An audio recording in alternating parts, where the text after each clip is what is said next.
Good evening, Dota fans. Welcome to the AEL Uni League Season 1 for 2021. We are in finals time now, and as such, it's a dual cast tonight. I am the Awanderingbard, and here with me providing expert analysis is Ares. How are you doing tonight? I'm doing very well, man. Very well. I appreciate the little compliment, expert analysis. We'll do Oh, the you best. We always try to provide the best entertainment. And into the playoffs, this is an exciting match we have here for the first round, isn't it?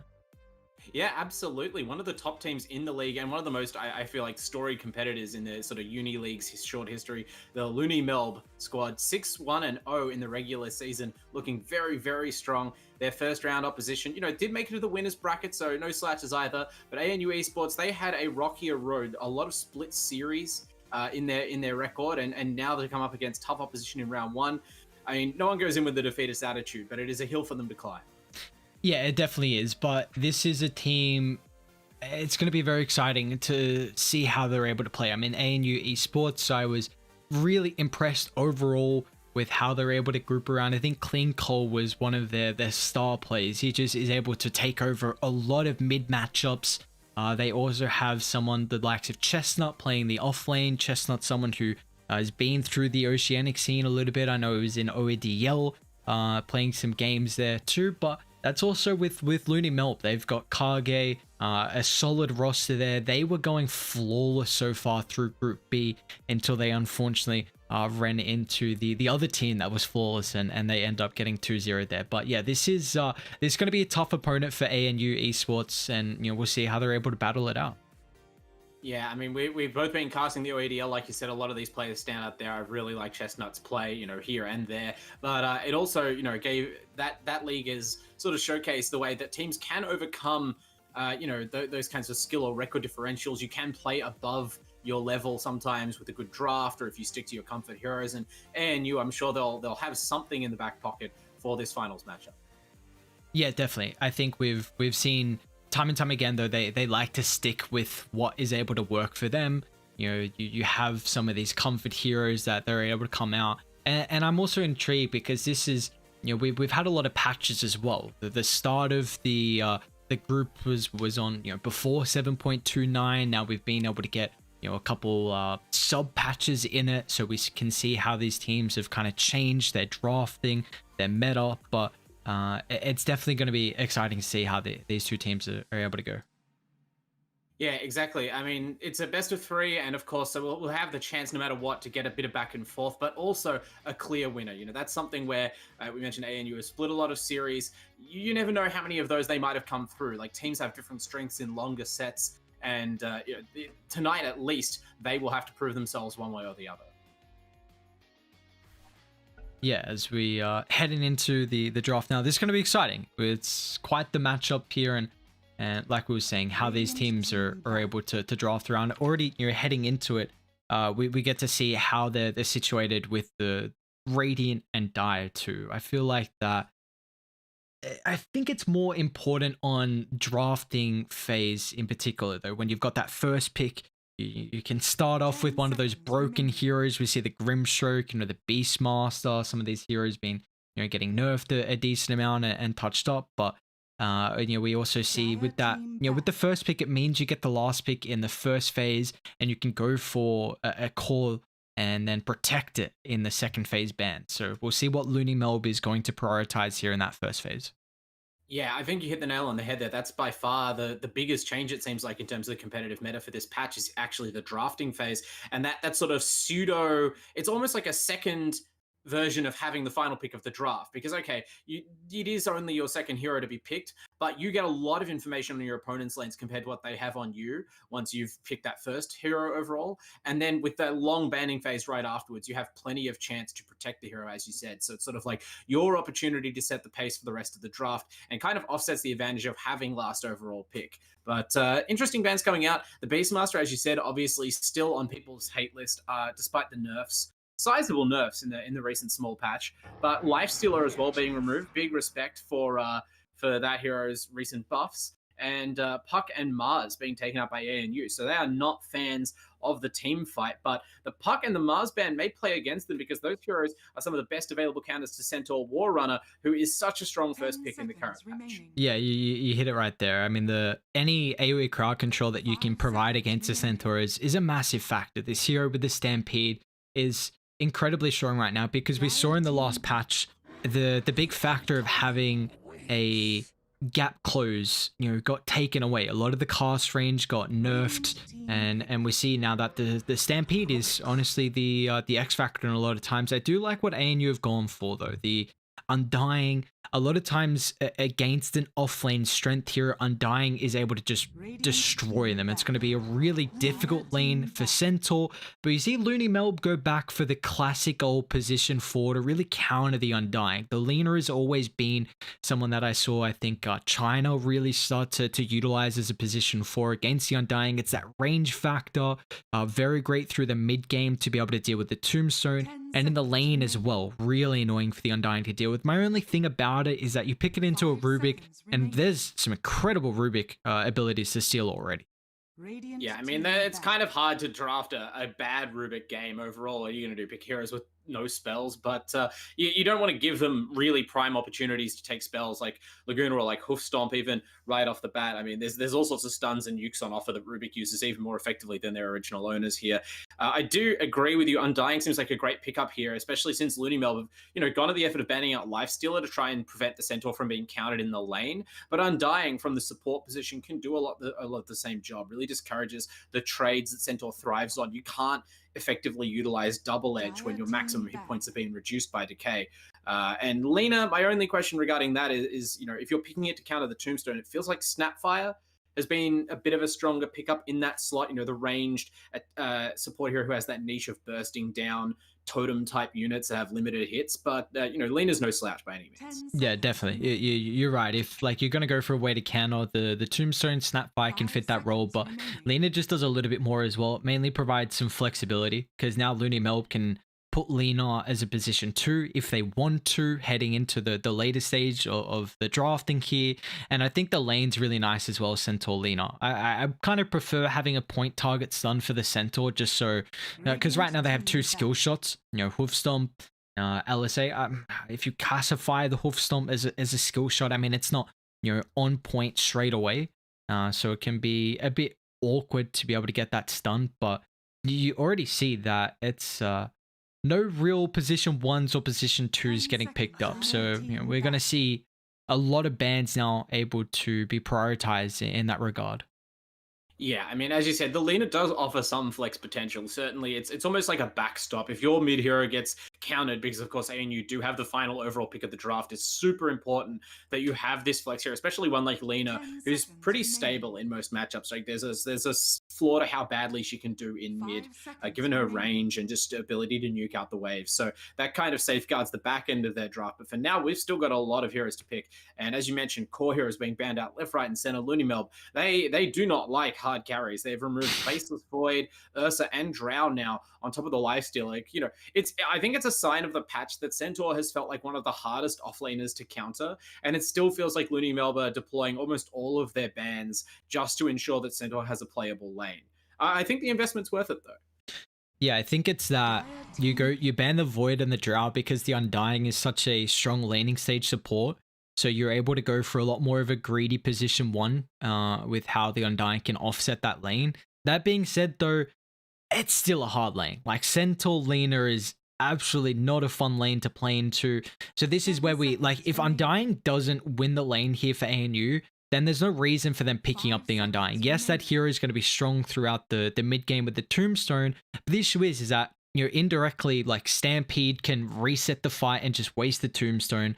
The Lina, if there's no way to gap close, deals with the Tombstone. So it means that the Undying pick is going to be pretty wasted here. So this really means that ANU have to have a really solid lane in their safe lane. And if they don't, then it really feels like they've already lost one big lane. And you don't want to see that with their opener. Yeah, I think Undying is one of those heroes where obviously it has a fairly unique play style, so there is some specialty involved. But we're also going to see like the strength of the support fundamentals on ANU, how much you're able, to control the lane effectively, because the hero isn't going to be necessarily going for a ton of kills depending on your carry, but you've just got to try and zone out the enemy enough to make space to pull and maintain the right equilibrium so that your carry can stay safe under the tier one and not walk in range of that deadly 10 double seconds stun, double remaining. nuke combo that LoonyMelb are threatening here with these picks. But Brewmaster, 5 that's going to seconds draw some remaining. attention away from the ANU safe lane. This hero hasn't been picked up a ton Dire on the team new patch, but looks very strong if given, an easy lane matchup. Yeah, and it's also, you're going to pair the Brewmaster with the Rubik, so at least you have a way to get that Cinder Brew Pock. I mean, the Brew, yeah, like you said, we don't see it a whole lot, and I'm intrigued that ANU have kind of switched 10 up seconds their remaining. direction and gone for the Brew here. I guess it does provide you a great way to 5 control one seconds hero remaining. if they try and stampede out of the fight, but I've got mixed feelings about the Brewmaster. I think this is an incredibly hard hero to play at a very solid level. We can really see it fall flat. And now you get an Ancient Apparition that's picked up. If they go for like a stunning carry here for LoonyMelb, that's a hard lane for Brewmaster. Like something like a Wraith King could just be really, really dominant. Yeah, I mean, I don't know if there's any opportunity to flex this Rubik or this Undying, maybe a mid Rubik, but I feel like with Brewmaster, you often want to combine it with a saving support of some kind, especially a cleanse like Abaddon or Oracle, so that you can kind of guarantee you get the value out of the hero. I mean, over time, Ice Frog has steadily buffed up the base Panda form. As you mentioned, the Cinder Brew, an incredibly powerful laning skill, but you still are all about the split. We have rated Chestnut before for ANU as one of their stars, so I feel like this is a hero that's just a comfort pick. Like if you are a Brewmaster player, you're a Brewmaster player, and you've got that in your wheelhouse for when it's a big game like 10 this, and you can seconds try and just remaining. take over. And if you're not a player of this hero, this isn't something you just go, oh, it's a Brewmaster game. 5 Hey, you'll seconds play this one, remaining. right? Because, like you said, it's very specialized. Medusa, though, that's just a patch hero right now. Every team is loving it and experimenting with it. The Shard and the Aghanim Scepter provide like a nice alternate build route, which can give her some more control in the mid game if her team's pressured, or you can just go straight for the late game and abuse the very, very powerful scaling of the hero. I think you go Sniper or Awkward in here. I'm gonna go Void, okay. I think you try and outrange a Medusa. I'm actually really surprised they picked that position too. Because I think you're gonna have a lot of carries get banned out now against the Medusa, and I don't think you want that. Like you could have gone AM, you could have gone Sniper, Arc Warden. Like I think you really were needing to counter the Medusa now, but I regardless, I like the Void Spirit though. Like there is a lack of control that ANU have. It's gonna be someone that can play super up in the face. It's actually pretty good with the Ancient Apparition as well. If you go Yule Scepter, to set up for the Remnant, it's a really good 1-2 combo with that Ice Blast. So they're just needing a tempo hero for LoonyMelb. But again, I'm worried now that we're going to see a couple of the bans come through from ANU that would have been great to deal with the Medusa. I'm worried though that Dive, like they have an immense amount of lack of damage. Like their early to mid game, they are not going to do a lot of damage at all. Yeah, just to call back to OEDL, this is looking uncannily like a draft I was calling last night, and just the lack of early damage. Like, okay, you say, okay, we've got our Medusa, that's our damage, lock it in. And Rubik and Undying and Brew, they have some nukes in the early game, we'll be fine, we'll just get to the Medusa phase. That doesn't necessarily happen. Medusa can be bullied even after the laning phase. She's not one of those heroes that comes out of the laning phase already strong and hard to pin down. You can ruin her farm in the jungle. You can punish her when she tries to walk to a lane and just kind of slow her down, steal her stacks, whatever it takes. And at that point, you can very easily get to a point where LoonyMelb, they have this beefy Centaur hero. The rest of the heroes are hard to get onto or tanked up. And then ANU, how do they get kills with Rubik, Undying? It's pretty much just this Brewmaster making plays right now. So I'm expecting, whether this is their mid or safe lane hero, I'm not sure where they're going to try and farm the Medusa. I expect it to be one that's out there, able to jump in, get kills, set up fights for the supports to follow, so that the Medusa isn't just completely passive. Yeah, I'm intrigued on how LoonyMelb are actually banning this. Jug, Slark as well getting taken care of. Like maybe this is just revealing with the carry they're looking for to ban the Slark, but this does not look like a good Slark game at all. You don't want to verse someone like an Ancient Apparition. LoonyMelb have a lot of AoE control. That's just honestly, I'm really intrigued about them banning the Slark, and If that's not a hero that can make space for do so. No, no, that's almost more assuming a mid Deucer with, like I said, that aggressive Ags build that focuses on a team fight potential, and maybe, you know, you're just still trying to protect your Centaur Lena lane, right? The Jug Spin, you mentioned LSA and Hoof Stomp are both kind of dodgeable stuns, and Jug and Slark are very good at dodging those. Slark obviously loves to just wail on a Centaur's, you know, beefy armor and steal all the essence stacks. But no, they go for a Clink, so I don't think it's about necessarily that the carries are being great against Clinks. It's just seemingly about ensuring that whoever safe lanes for ANU has a bad time, because they know the Medusa's timing will not come quickly, and they are just going to burst out of the landing phase with this Clinks and Void Spirit and Centaur all ganking. The supports provide a lot of damage on the back end as soon as someone gets found. I feel like they're just going to try and run ANU over. Yeah, I feel like they're going to be able to do that as well. They were kind of needing a tower hitter. I mean, Centaur can kind of provide that if you have a good start with Retaliate and tank up.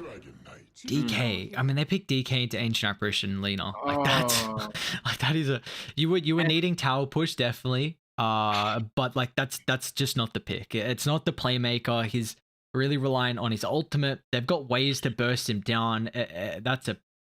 You have now all in on the Medusa. I mean, the thing to me is that Dragon Knight feels like it has such a similar hero profile to Medusa. They're both heroes that, in terms of being a carry, obviously this could be an off-lane DK or something weird. This could be like the stun-focused DK. I don't know, you could try and rush an armlet, do all sorts of weird builds. But fundamentally, the hero does not have any skill that makes it tremendous at pressuring the map. Apart from taking towers early on with the dragon form, which, as you mentioned, LoonyMelb have a lot of deterrence to.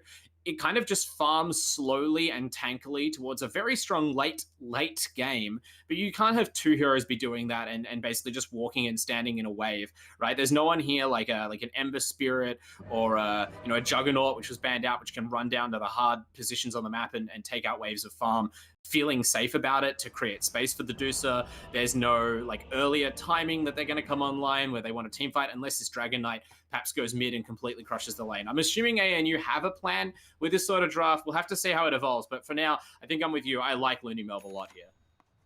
Yeah, definitely. I mean, it's just looking like a draft where they should be able to do a lot with this. I mean, it's I don't know. I'm still trying to look at this Dragon Knight. Yes, you're gonna take. So the big thing is that DK have to take towers super early on. If you don't do that, then is this a safe lane Dragon Knight as well? Are they putting DK? Yeah, it looks like safe lane Dragon Knight. Medusa has the ward for mid. That's very interesting to me. But I'm assuming there's a plan. I mean, the DK.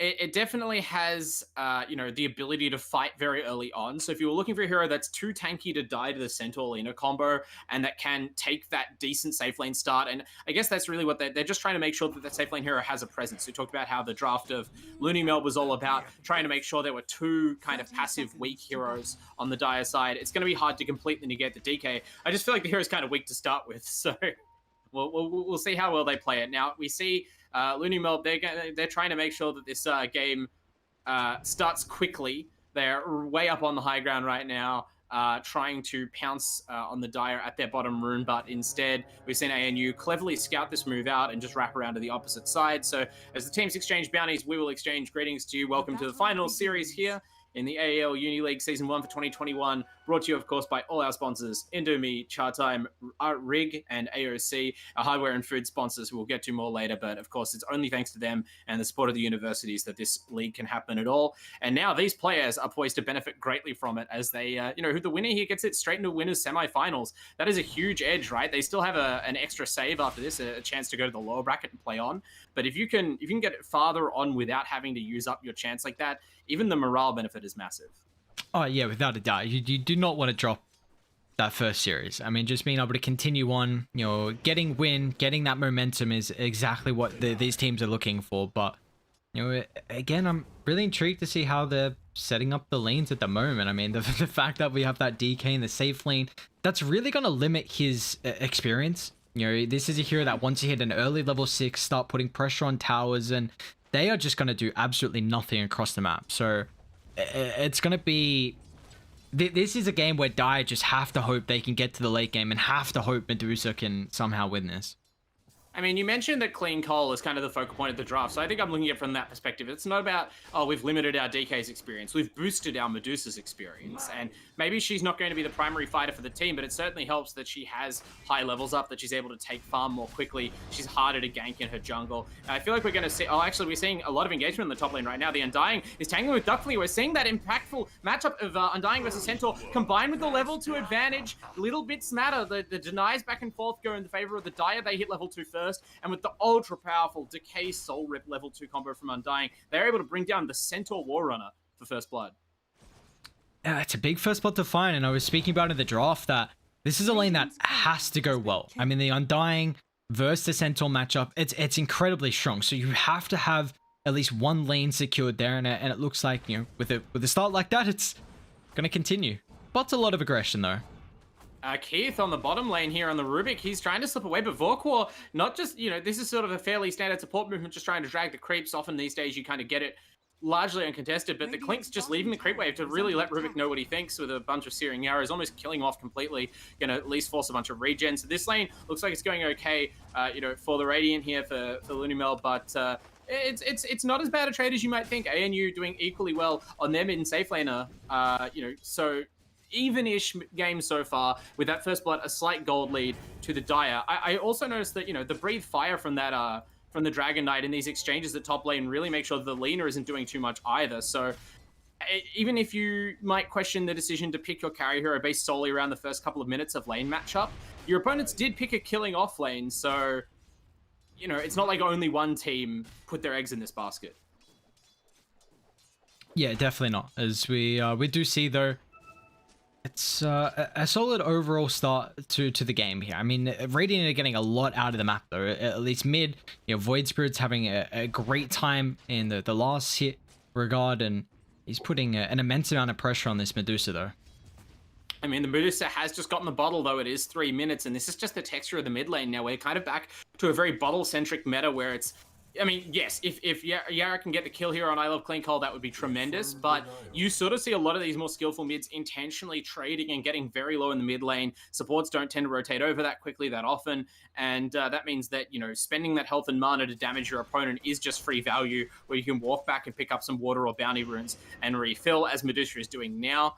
I expect that, you know, we're going to see some stacks up in the triangle here. She's going to make them herself. But also, you know, you mentioned the DK's experience in the top lane. If they start to feel a little bit more secure here, Jay on the Undying can easily drop back in the jungle and make some stacks that either carry can pick up, and that'll get the DK form up sooner. Duckflinger, I mean, they're tangling here again. Lena rolls over. Great stun by Bog Finance. It might still not be enough to earn the kill. Dragon Knight is so tanky. The 1-1-1 skill build working out. And they do actually get the kill even slightly before Jay is able to run down the Centaur. The Undying's courier is going to be another casualty. And now Bog Finance wants another kill. Out for blood here on this lane. Oh, no way. 2 levels in Fiery Soul adding up. I mean, the mana efficiency of this build allowed him to go throughout that fight. Maxing the nukes wouldn't have had the firepower, but just the auto attacks eventually wear down these strength heroes. Yeah, I remember seeing LoonyMelb verse, I believe it was UQ Ultra Chads, and Bog Finance, he was on that laner and was going like 5-1 or something, and it just had a really, really solid laning stage performance and an early game as well in this hero, and it's already looking like a great start for the lane. I mean, there's got 2 kills, level 4 as well was the big factor. He's gone for a 0-2-2 build, which is very interesting, but you know, we do see that this is a nice thing about the Medusa being in that mid lane. You can just, you know, shove out the wave, you can go back, play the triangle, and just start making your own stacks as well. And that's exactly what she's doing. Yeah, they have a ward on the part of the high ground there to try and detect any movement towards the stacks, but it's about to expire, and I have a feeling that we're going to see Keith on this Rubik have to drop back and prioritize getting some sort of defenses up there. I mean, the Medusa's game plan is not subtle, and you know, if Duckflinger gets bored of this top lane or dies again and has the opportunity to TP freely, we might see them go and contest. They have good heroes to take some of these stacks, if not the Ancients. And oh, this might be that death I was talking about. Duckflinger, you thought you'd get aggressive there, and Bog Finance is there for his fellow off-laner, or his you know, hard laner hero there, as they kill down the Tombstone. Actually, in the bottom lane, Vorkwar kills Keith, and Chestnut goes down to Yarrick. So great rotation from the Void Spirit as the heroes tangle in top lane. That fight ended up not working out in any deaths, but lots of blood being spilled across the map here. Radiant's middle tower is Yeah, this is just exactly what Radiant want to play though. Just the action across the map, making sure they're constantly taking these fights, you really need to come out ahead in this game here. If you can have a really solid laning stage, you're going to be able to put pressure onto the side lanes here. And I'm still intrigued about, what this Clinks is going to build. It looks like he's going for the treads into the Medallion Deso, I believe, here for the Clinks. So it's kind of the stock standard build that we've seen from the Clinks for quite a while. But how active is he going to get on the map? That's the real question. Yeah, I mean, I suppose we're probably not going to see much movement for a while, right? This safe lane Clinks has a lot more, I feel like, responsibility to carry the game than we're usually used to. So we're going to see maybe more than just the Medallion up. Speaking of which, actually, the Medusa has been found out. I talked about defending these stacks. I mean, they're not going for the stacks right now. They just want the hero. Wow. Clean Call is a much easier kill than those Ancients, and no support coming out from the Dire. I mean, it's just not the best heroes to rotate over quickly. I don't know if Rubik can even do anything about Yarrick on this Void Spirit, who continues to exert more and more influence across the map. That is, that's quite the kill to pick up. I am very surprised that they're able to get that kill. I believe the Void Spirit had an Arcane Rune though, so that was gonna, of course, give you a much greater opportunity to be able to secure the kill on the Medusa. And if you can just slow down her farm ever so slightly, I mean, that is the X factor that Dire have, like a big win condition in the Medusa. And if she struggles, then it's going to make it very awkward. Because like we've highlighted, Dire, they are really going to lack an immense amount of damage as this game goes on. So you need the Medusa to hit those items at a pretty fast time. But it does reveal that movement in the jungle that, it's more than likely there's going to be an observed ward there. So I like instantly what they do. They just make sure, de-ward the area. You need to have the Medusa protected. Yeah, I mean, it's great to at least get that scouted so that your opponents don't get a second free kill, but even that first kill is so damaging on the Medusa. Like you mentioned, just the element of surprise, I think, caught the Dire off guard. The Clinks, the hero you think to be ganking, is still in the lane. The A is not level 6, but these heroes aren't waiting for ultimate timings. We see Chestnut here running straight in on the Brewmaster. No Primal Split available, but they can still get Duckflinger. Unfortunately, that means that there's no button that you can press to get away from Yarrick. This Void Spirit is on a rampage right now, or at least a killing spree, and now has a haste rune running down these heroes. Of course, these are a little bit too tanky to sort of chain kill one after another. Has to wait for some cooldowns, but Bog Finance comes through so solid with the Lena stuns this game. You can tell why they picked this instead of Snapfire. Like I said, if it's a comfort hero, there's so much value in that, and Bog Finance looking like a star here on the 4th position.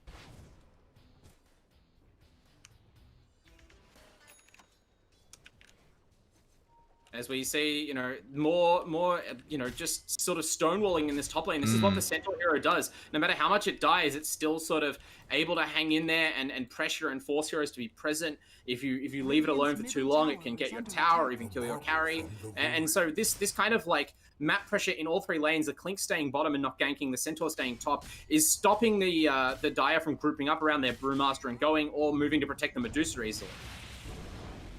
Might be in a bit of trouble top. Nice stun from Duckflinger though. Yeah, great hoof stomp, hitting multiple heroes there. The Centaur doesn't have the ultimate yet, but with 3 points in Retaliate, this is the lack of damage we talked about. Even with the carry Dragon Knight here, it sort of feels like no one has any damage to threaten the Centaur. Lena, though, has to be careful. Bog Finance finally steps a little bit too close to the Sunbaby, and yeah, it gets nuked down. A little bit of Fade Bolt required there. Rubik's now completely out of mana, and of course, level 6 as well. The ultimates are right. Yeah, the ultimates are available. That kill on Medusa mattered a lot. Kage S double killing A is going to be even higher level now. But yeah, I don't know whether they just were not ready for that Ice Blast. That rotation came swiftly and heavily down onto the heads of the Dire. I don't know how A is level 6 already, even losing the choreo. He just got the Midas. Lucky. That is lucky. That was dangerous. But like, why does he have a Midas? Like, you cannot have 2 farming heroes when you have a Medusa. I understand, like, DK getting level 3 in ult is great. Experience for this hero is nice. Attack speed's great. But, like, you cannot go for this item build. You're 2,000 behind already. You see what the Void Spirit has done. Void Spirit's been a part of 4 kills and made some incredible rotations. He's already got 1 Oblivion Staff. He's got 1,300 gold in the bank. I do not see how they're just going to be completely reactionary this game. Like, we have not seen DK make 1 attempt to take a tower.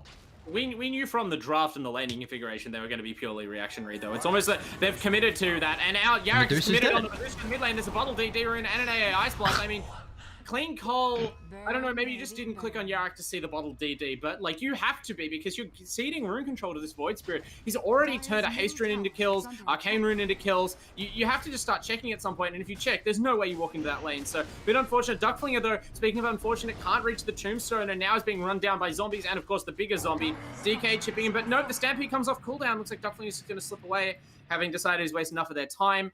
And Vorkor getting all of this time on the bottom lane. We said we want to, sit in the lane a little bit, make sure that he has the kind of momentum he needs to keep his items rolling out, since the cores are a little bit harder to kill on the Dire, but this is just how you play instead. If they pick heroes that are difficult to gank, you don't need to gank. Just sit and CS like a normal carry. Okay, Dire need to send DK down bot and use something with this primal split. Like, you have to get a kill. You just lost your tier 1 tower mid, which is so important because now Radiant can make these infiltration movements to the jungle, and they're too late. Clinks is out of there. So they really needed to bring DK bot, get a kill, use that Elder Dragon form, use the primal split to get the kill, put the ultimates on cooldown, do something. But now you're playing reactionary, tier 1 mid's lost, now you're going to lose top as well. I don't disagree, but you're talking, the DK you want to rotate is carrying a Midas and no boots. I don't know whether rotating onto a tower is a winning play here. I think they've just committed to this, right? Like, I'm going to play devil's advocate. There are a lot of drafts where teams will pick a hero like an Ember Spirit or an Arc Ward, and this kind of slippery farming core that you want to gank. And then instead of trying to pick more stable heroes, actually speaking of stable, in the mid lane, very unstable, Jay just gets picked off out of nowhere. I thought that they were backing off because there's no tower to defend, but Keith, again, maybe you can stand this into something. Has stolen the Astral Step from the Void Spirit. That's a lot of extra damage out of nowhere for them to have, and they are able to kill Bog Finance as a result. It's a decent Ice Blast over the top, hits Chestnut, but he has Primal Split available, so he's not really concerned about his health pool. He's got another couple of health pools. This is what they needed. This is the DK rotation, and he has now acquired boots. So clearly the boots timing was what they were waiting for. Actually has the full power treads up, and that extra attack speed comes in huge handy as they are able to kill Duckflinger and Lina. Not the highest value kills. What is Chestnut doing? And Chestnut, I mean, trying to put in a bit more damage, but the Brew Ultimate's a lot more about control than damage, and the rest of his team have given up and gone home. Maybe you gotta learn to play a bit more passively on this team, I think, as they just hand over a core kill back the other way, negating some of the impact of that fight. I mean, it's still actually looks like the goal wasn't in favor of them. Actually went the Radiant's way after all of that. So, Chestnut, pull your head in. I mean, the good thing is that Medusa's still farming. Top of the net worth, taking a couple sacks away. You see the emphasis that Dire have to have. Their wards must be around the triangle camp. They must use a lot of sentries to protect that area. And if they don't, then Deuce is going to lose a predominant amount of her farm. So, at least in the vision regard, they're doing a very good job. But take a look at the net worth. Your position 4 is higher than the enemy's position 3. And the Brewmaster is not a hero that is able to farm at too fast of a rate here. So, this is a hero that can really fall off.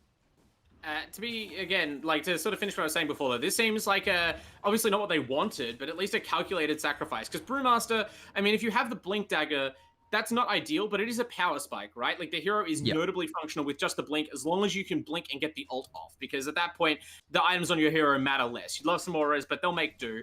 And, despite that Midas build, despite the passivity and the vulnerability to sort of getting gone on that these two carries just sitting around trying to farm, by both being very hard to kill, they are getting that farm secured. Now, okay, so they're going to go on the easier to kill heroes instead. They've identified the weak targets, the soft underbelly of this Dire lineup, and LoonyMelb, they dive in with a Stampede and get nothing. Even with the Astral Step from the Void Spirit, there's just too quick a recognition of that movement, and a swift retreat. I mean, they'll give up a tier 1 tower as a result. That's their last one. But this is a Centaur. Like, you fully expect to lose all of your tier 1s by 15 minutes to this return build Centaur War Runner. That's why teams are first picking it. It just makes this kind of assurance for you. And Chestnut's still looking strong. The Primal Split is now back up. If the Dire decide to go for more, it could be a risk. Now, Vorkor has finally departed from that bottom lane farming zone. Now that they're still fighting, though.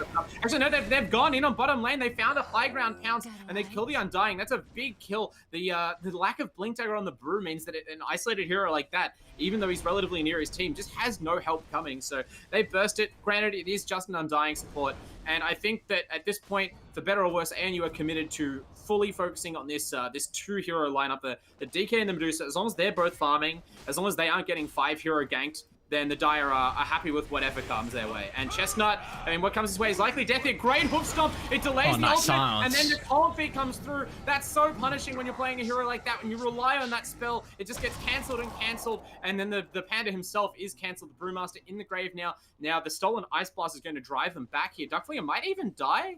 He has a very high hit points pool, so the Shatter is a danger, but the last tick doesn't get the job done. Level 1 Ice Blast, truly a miserable skill if you're trying to secure kills with just that alone.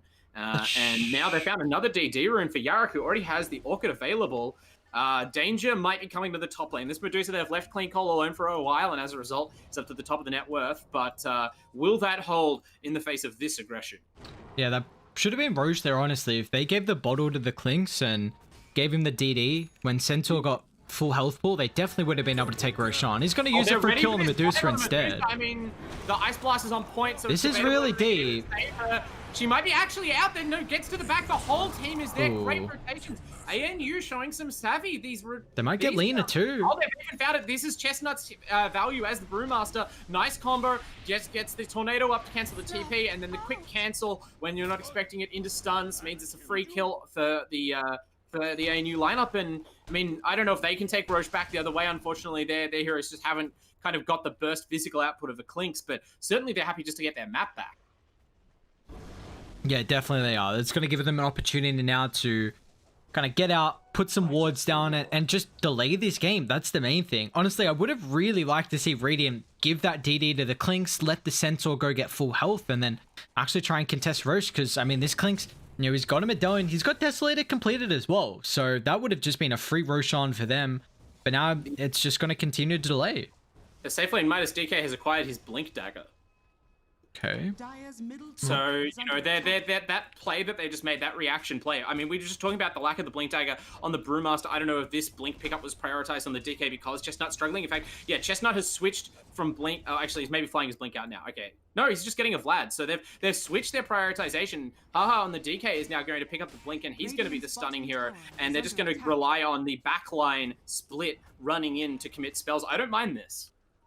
The only issue with Vlad's is you're against an Ancient Apparition. Otherwise, I wouldn't mind it at all. But yeah, against AA, you get that Ice Blast. You're not going to real feel much of the value come through from the item. But I think that's a game where Brew definitely has to prioritize on being the utility. You know, you see the Vlad's maybe into, I don't think a pipe, but you know, if he wanted to go for something. It looks like it missed, so this might be a window for them to fight. Then instead they catch Chestnut out. Great scouting by Yarak, and the follow-up from Bog Finance. DK?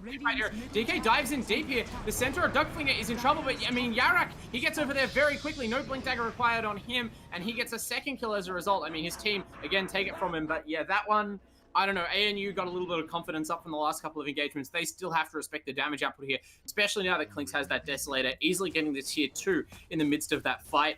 I mean, yeah, I mean, the Ice Blast so far is only hitting one hero, really, in most of these fights. They're using it as part of the initiation combo to instantly burst somebody. So you're still going to get some value out of healing and lifesteal, but it is a difficult game to itemize, right? You want to protect these carries. There's a real hard limit to how much you can protect even some of the tankiest heroes in the game with Ice Blast around.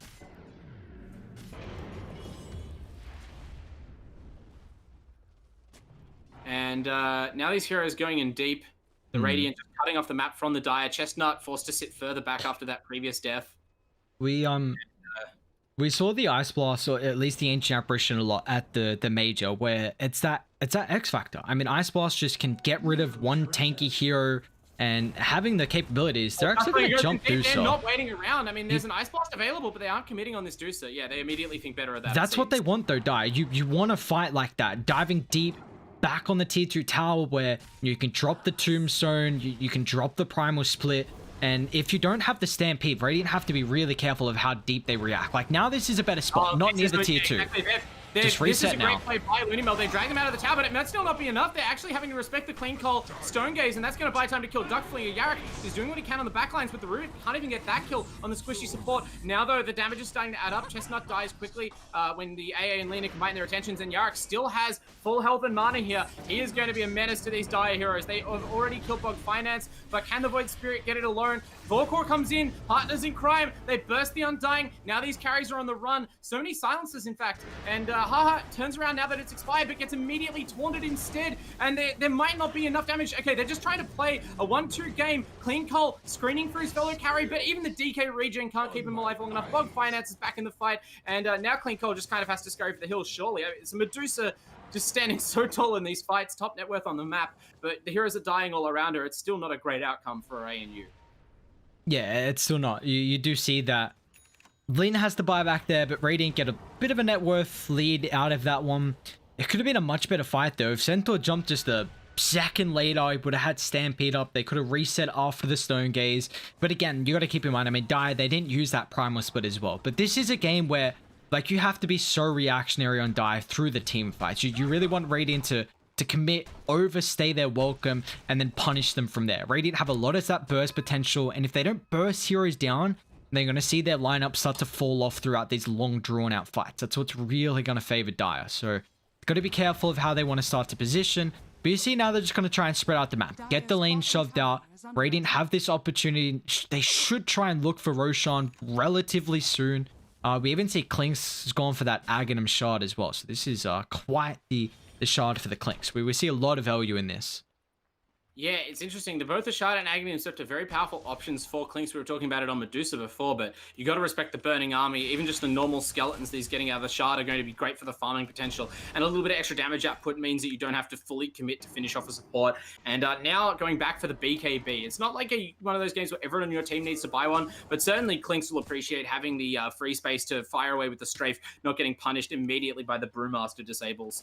And we're hit that point in the game where the Dire, they pretty much just have to gather up, right? Like, they were trying to split it up before, farm equally on this DK and the Medusa, but now they've committed. And yeah, as the whole Dire team kind of walks into this creep wave of bottom lane unsmoked, it is going to be a Roach out of the Radiant. LoonyMelb, they know what this signal means. They are straight into the pit. This will not take them long, one senses, and that's going to be a real blow to ANU's chances. Yeah, I mean, Dire are aware of this. I'm honestly surprised. I feel like they're at a stage where you can take a fight in a choke point. Tombstone, split, Medusa, split shot. So the fact that they're prioritizing taking that tier 1 tower is a bit interesting, because now you're worried, because Radiant can take objectives really fast. Like, you got Clinks, you got Centaur, but looks like they're feeling pretty strong right now. They just want some towers. Yeah, I mean, the glyphs available for the Radiance, they're not even going to get to trade for this tier 2 bottom. I'm not sure if this is a move of confidence or desperation. The Medusa's top net worth, the DK, I mean, buying that blink and having to come to fights now with the team has really hurt, but he's hanging in there. Yarak has an arcane rune, so this team looks very difficult to fight now, especially since they've already got your tier 2, so a tower trade coming through here. The Dire are going to get a couple of towers. I was like, the Dire are going to get a mid lane? Going back into the mid lane instead, and this might be a mistake. This fight isn't going to work out, especially when your Undying goes down instantly. No buyback either for him to rejoin the fight. Ducklinger isn't very deep, and so is Yarak as well, caught up by the stun from the Medusa. Looks like she might have, yeah, the Aghanim Scepter completed, so has to watch out now for that on the Void Spirit, but he's slipped away. Always a very slippery hero. They might have to tell for Ducklinger instead. Ducklinger does get isolated. They managed to kill Yarak as well. This split attention is working out so far. Clean Cole though, now he's stranded. The range heroes firing away the artillery battery of the Radiant with the Vorpor Clinks, and Bog Finance as well, finishing Chestnut, just spies a little hit point Brewmaster and lines him up with the Laguna. Now there's little health left for this Medusa. She's out of mana, she's running out of health as well. Only the Rubik available to be her savior, but it won't be enough. Oh, nice glimmer! Tremendous value. Keith even gets a kill as well, and that is massive if you're able to save your Medusa like that, let alone kill a hero into the bargain. Tremendous support play. It's still a difficult fight. Oh, this Ice Blast. Oh no.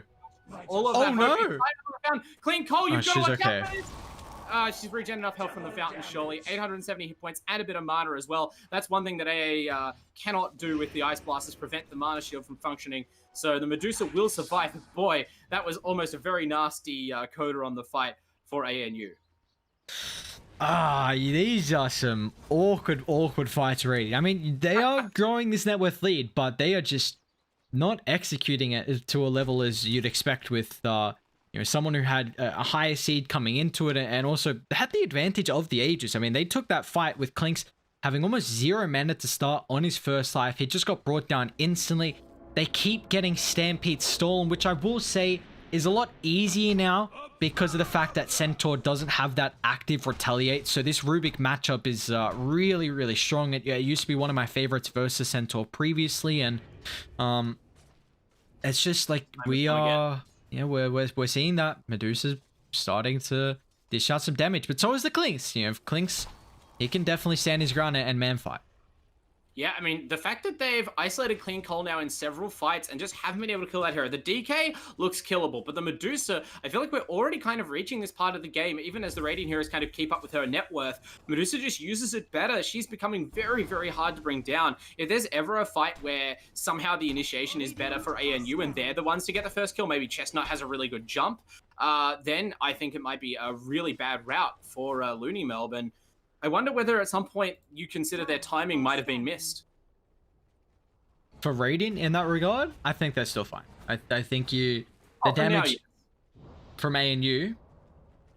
Yeah. I meant for the Radiant. Like, obviously right now they're still potent, but the Medusa is very powerful, and these are not heroes with like a lot of tricks in their bag. I guess you can split push with Vorkor, but I feel like at some point there's no way for the Clinks to just stand and trade with the Medusa. Neither can the Void Spirit, right? These aren't man-fighting heroes.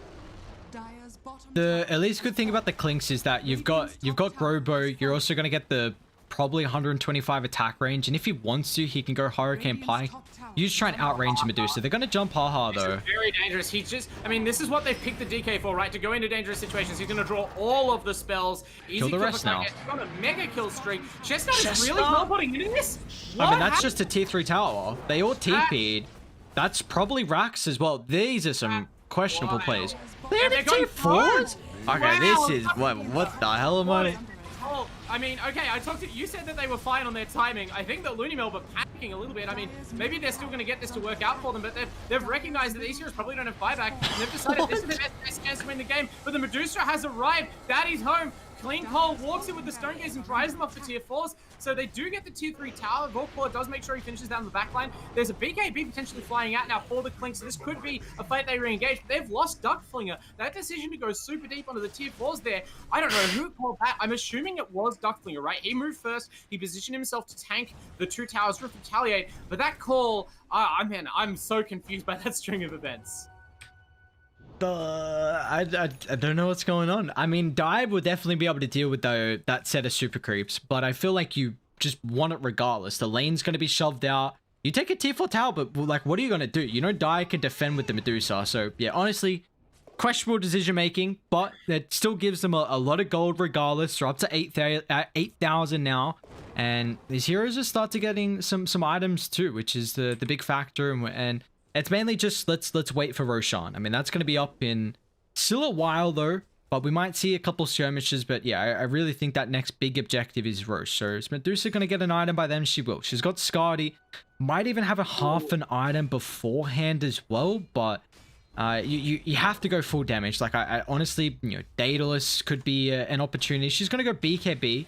There is a lot of magic damage and burst potential, so I don't mind it, but it might be too defensive. We'll see.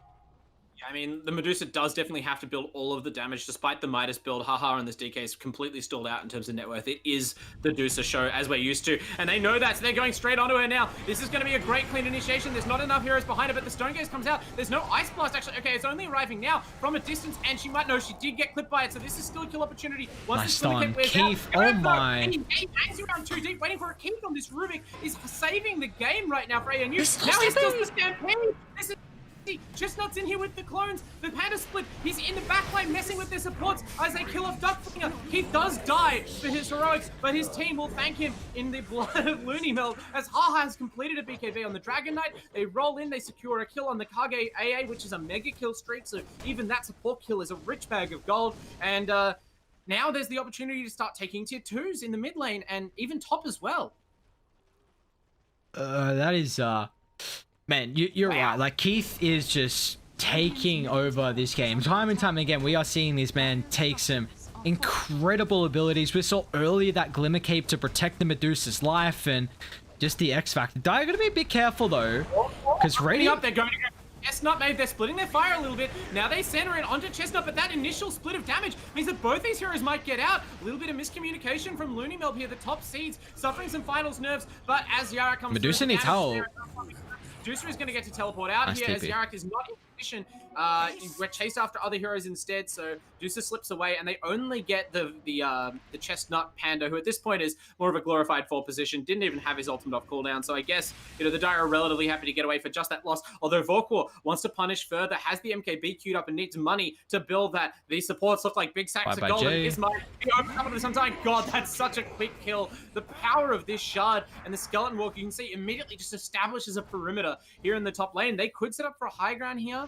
They're going to go, if they kill this Medusa, it's definitely the high ground. Bog Finance, always on the hunt, slightly mistake. Mantle. Oh, so actually the Manta dodge, you're right, completely. Great play by Clean Cole, slips up to the high ground, and this might cost Yarak his life again. The decision to die this Medusa is not working out. He has to respect the snake. He doesn't respect it enough. That's a kill. Chestnut back in the fight is helping to contribute now to another core kill on Ducklinger, this Centaur. I mean, I talked about the Brewmaster falling off, but this Centaur is not progressing either. In the Void Spirit has slowed down a lot. It's really the Clinks versus Medusa game right now, and I don't know if Vorkor wins that matchup. They're overcommitting. I've said time and time again, you cannot dive someone like the Medusa. You have to kill everyone else and leave the Medusa till last. But you are just opting to jump the Medusa with 3 heroes available still to kill. And now it's going to cost you a tier 2 tower. And honestly, it might cost you more as well. Like, Dire can stick around. This DK, I mean, there's no BKB available. Haha, they kind of haven't minded when he's died in these fights. He's still 3rd overall on net worth, which shows you how much everyone has been dying. And his tower pressure, along with Clean Cole, I mean, this is just classic Medusa, and I'm a little bit surprised that it's worked out so sort of textbook for ANU, but right now this is a very important fight. Vorkor leading the charge out of the base, understands he has to be the damage dealer. He's trying to finish off Haha, but the DK is tanky. Okay, they managed to catch up, and I mean, no hero is really tanky in the face of MKB, Desolator, Clinks. Clean Cole even might have to respect that a little bit. Dropping back, throwing out the snake, just delaying and trying to drag Vorkor further out ahead of his team. He is very fast on the Clinks, but how soon can they turn? They're looking for it. They're definitely sniffing for it, but Vorkor is too cautious. And both teams really kind of just want to disengage here without any major losses. Roshan, not quite alive just yet, but will be soon. So then obviously the top priority if these teams can get onto it. And they're going to check now and be a little bit disappointed. But it looks like LoonyMelb should be able to sort of stabilize after a wacky 10 minutes and hold control of the Roche area to get themselves a big advantage in this game. Yeah, this is going to be the second Roche as well. So dropping the Aghanim Shard is going to be super impactful. I mean, we'll see who wants to pick that one up. Laguna, Lena's actually got the Laguna Shard. Interesting. I haven't really seen this do too much whenever I see the Lenas. Usually they don't get much of an opportunity, like by the time it's game's over, but it's actually picked it up really early. Yeah. I mean, there's only the BKB on the DK. I don't know if they expected a BKB out of the Dusa, but okay, she is actually going back for it now. I mean, this Ag Shard, it definitely has like a ton of value, but I always think of Laguna as a spell for sniping the carry, and these are not carries that, you know, Laguna is great against. So do you really need the Shard to kill off supports? I really don't know why she's gone short. I mean, maybe the cast range is a big factor here. 250. She is going like Laguna Blade next. Oh, sorry, the Aghanim. So if you're going to go to the Aghanim, you may as well go the Shard as well. You're just going to get something to buff it up. But a Dire coming. Yeah, I mean, they waited a long time. This Roshan obviously waited a long time to respawn, kind of toying with the fortunes of LoonyMelb, and that gives, yeah, plenty of time for all of the heroes to respawn on ANU, and the super powerful Medusa up and proud at the front of her team. Keith as well, also very forward on this Rubik, but just clearly backing himself. They went for it. They tried to sniff it out, but okay, that's actually a Void Spirit illusion. That might be trouble. Keith used the telekinesis cooldown. Really nice play by Yarak, baiting the spell with the illusion. They're able to blow him up there with the extra press from the quiver. Clinks is onto the DK. Looks like multiple quick kills coming out, and finally this might be the fight where LoonyMelb cracked them open. The Ice Blast is going to ensure the death of Chestnut on the back line. He buys back, still has a split to use. Haha managed to survive the burst from Vorkor with his stun and slipping around. Clean Cole finally just kind of pops the BKB, trying to find anything to hit. Vorkor, though, he's willing to trade shots because the supports are being chased around right now. Yarak is hounding Keith, wants to make sure these heroes die back if possible. The Undying, he doesn't have a lot to contribute this late in the game. And I mean, everyone is trying to reset right now, and I think this is bad for the Dire. I don't know if they can afford to contest Rochelle with multiple heroes having just bought back. The cooldowns on the Radiant are not too long. Yarak will just kill these heroes again, given half a chance. Yeah, you see those buybacks are going to cost them pretty big there. Now Dire have to make sure they get this Roche on. again. So, you know, whatever window you may have bought yourselves with that difficult first engagement is kind of gone now. The most important cooldown is back up for the Radiant in terms of killing these important cores. And Yarak throws out that Remnant. They're chaining the stuns on the Medusa. When will the Ice Blast be committed? Throws it at the Medusa, and the DK catches only one of them, but that might be enough. The Undying's already going down, but the Lina, Bug Finance the Clings. And now we're finally seeing the Medusa damage cannon come out. Great survivability from the Dire is coming into play. The LoonyMelb team is being forced back off this high ground, and a fight that looked good for them potentially is going wrong. Clinks dying at the start of the fight really undid their plans, and the rest of the heroes just can't slip away anymore. Clean Cole putting that Skadi to great use, and now they'll get a Roshan out.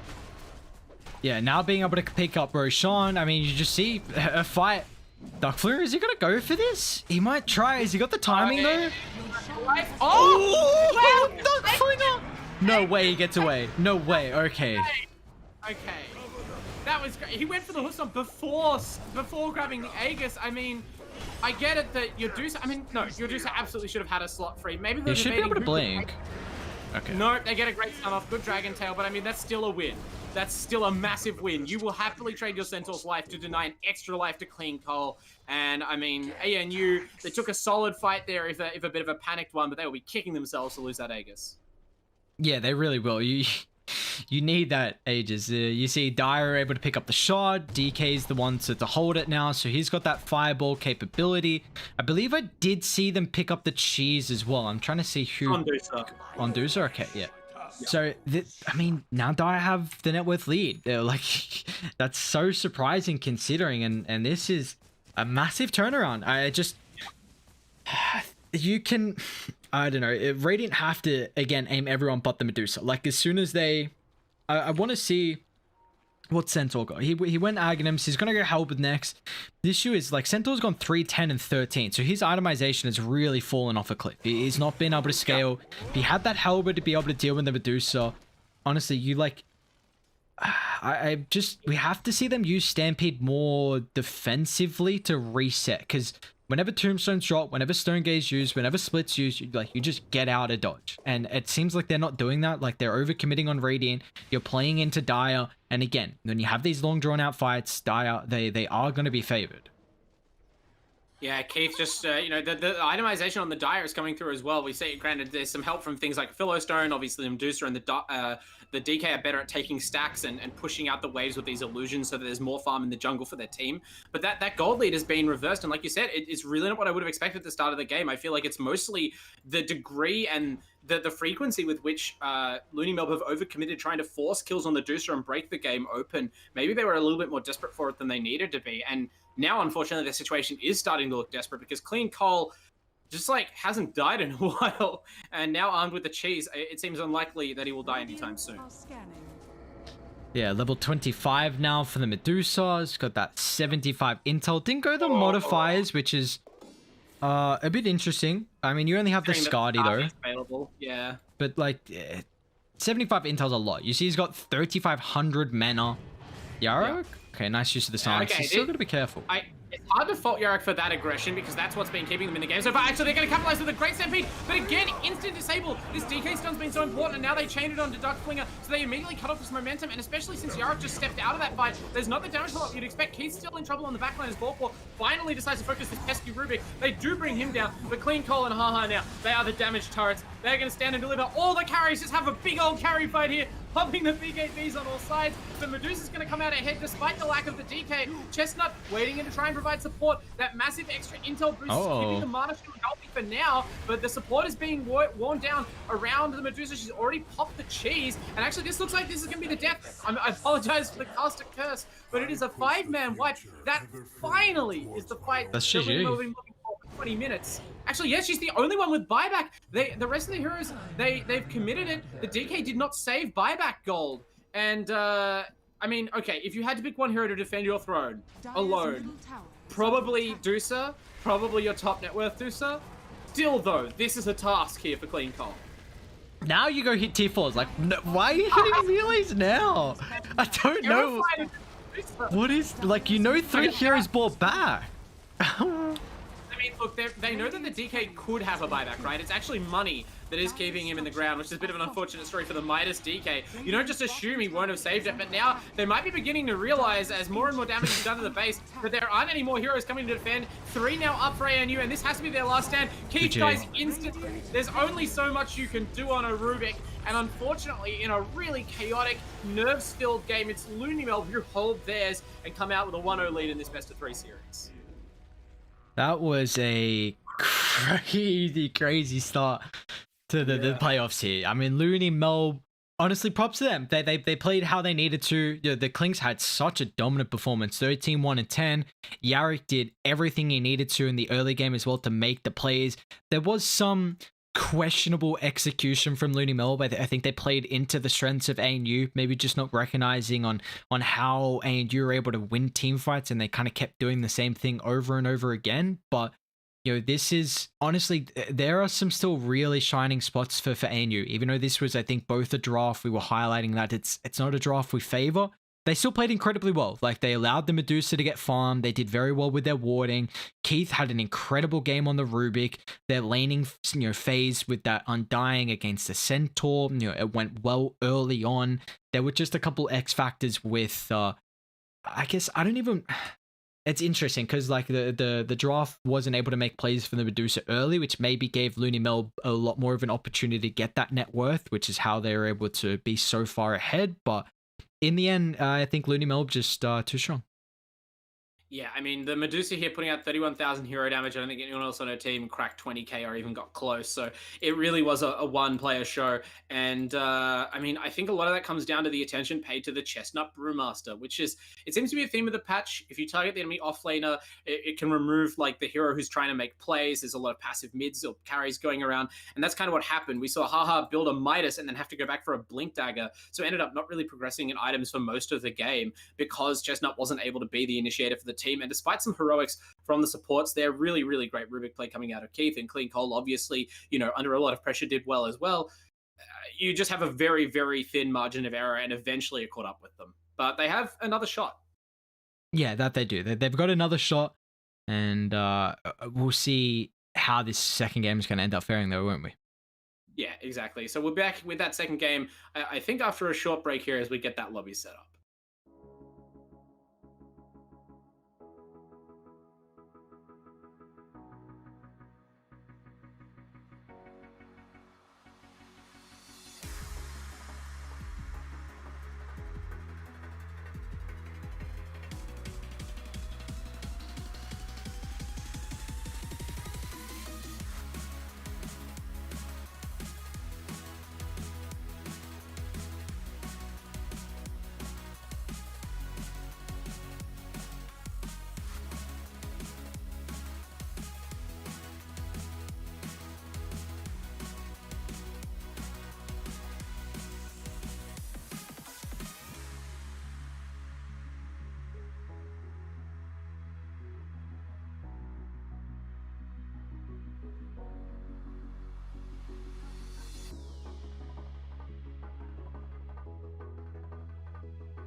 Welcome back, everybody. That was a blistering, if somewhat nerve-wracked first game between ANU and LoonyMelb. A very, very heated exchange at the end there as LoonyMelb scrambled to end the game before Medusa completely took over. They were successful, though. And now ANU, their backs are against the wall here, at least in the upper bracket, as they are looking to extend this series to 3 games. And they've started on the right foot by banning the Centaur, I think. Yeah, definitely. That's a hero that, yeah, we saw it was still a difficult game for Docklinger, but I still think Centaur overall early on was able to help them take towers. I think the Stampede was still impactful in a lot of fights. I think the big question is on how I do not want to see ANU ban the puck. This is something that they have played at an incredibly high level.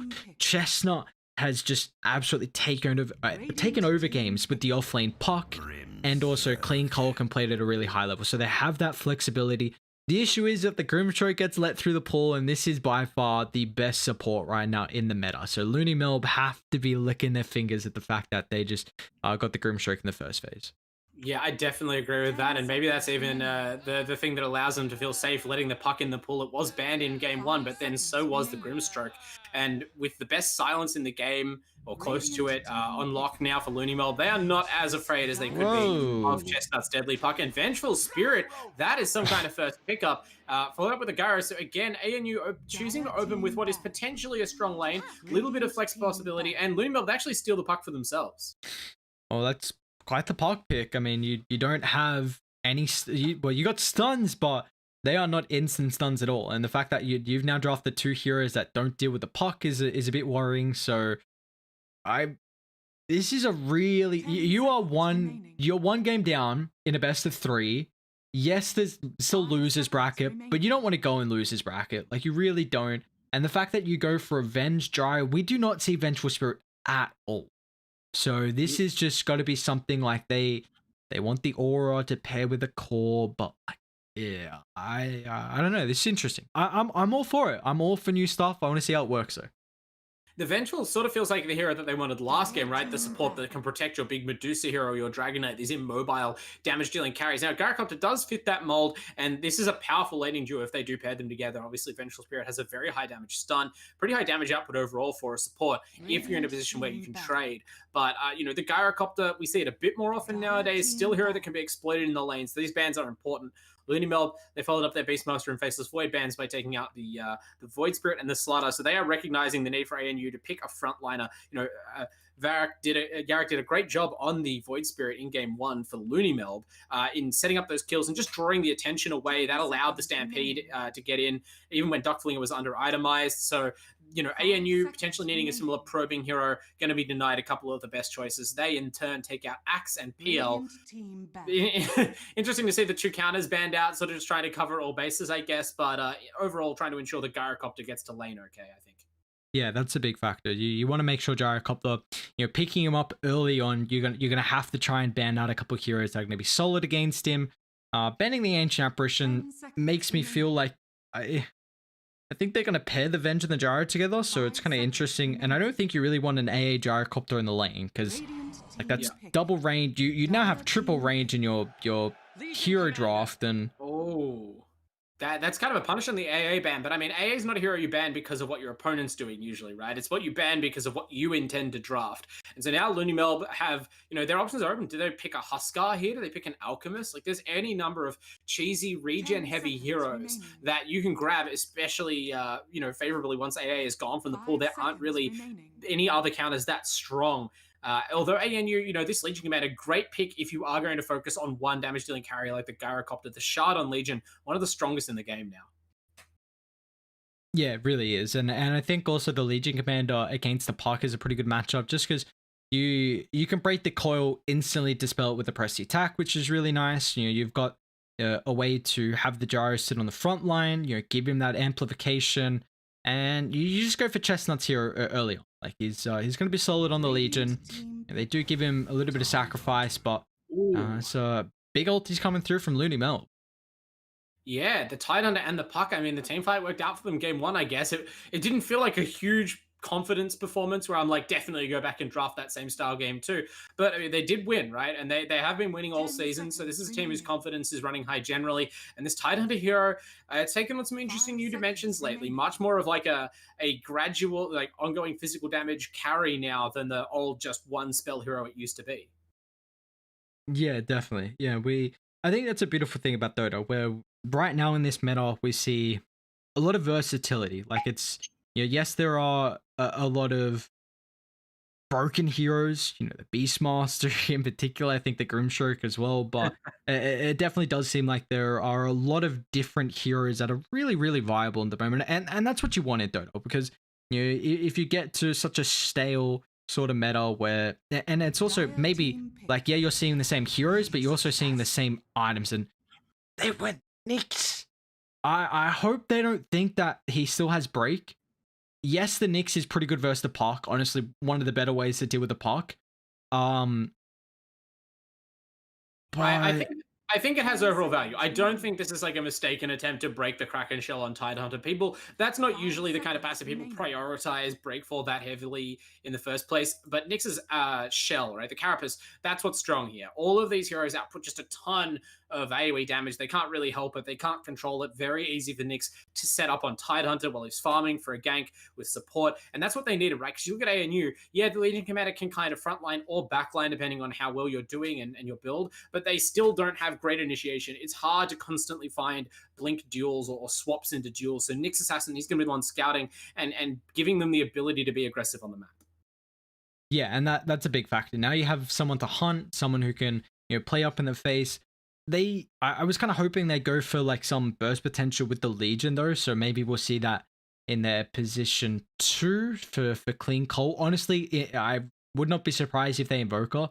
He loves his Invoker, so ANU play it a lot of times through the group stages as well, so that is definitely something that LoonyMelb have to keep in mind heading into the last phase. But that interesting. You've now got 3 really squishy heroes against the Nyx Assassin. It's another hero that really utilizes some AoE spells. So yeah, 3 AoE int casters into Nyx Assassin. Yeah.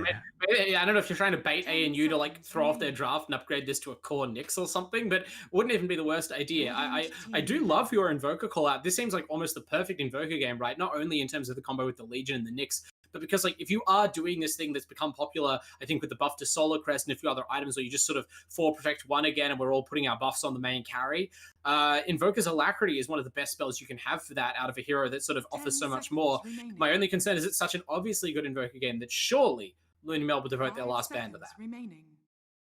Yeah, I mean, they get rid of the Templar Assassin, which is one of the best mid laners to deal with the Puck, so they definitely identified that they're trying to ban out some of these really heavy hitting 24th picks for ANU to kind of take over this game. And what are we looking though for LoonyMelb? They're going for a position 1.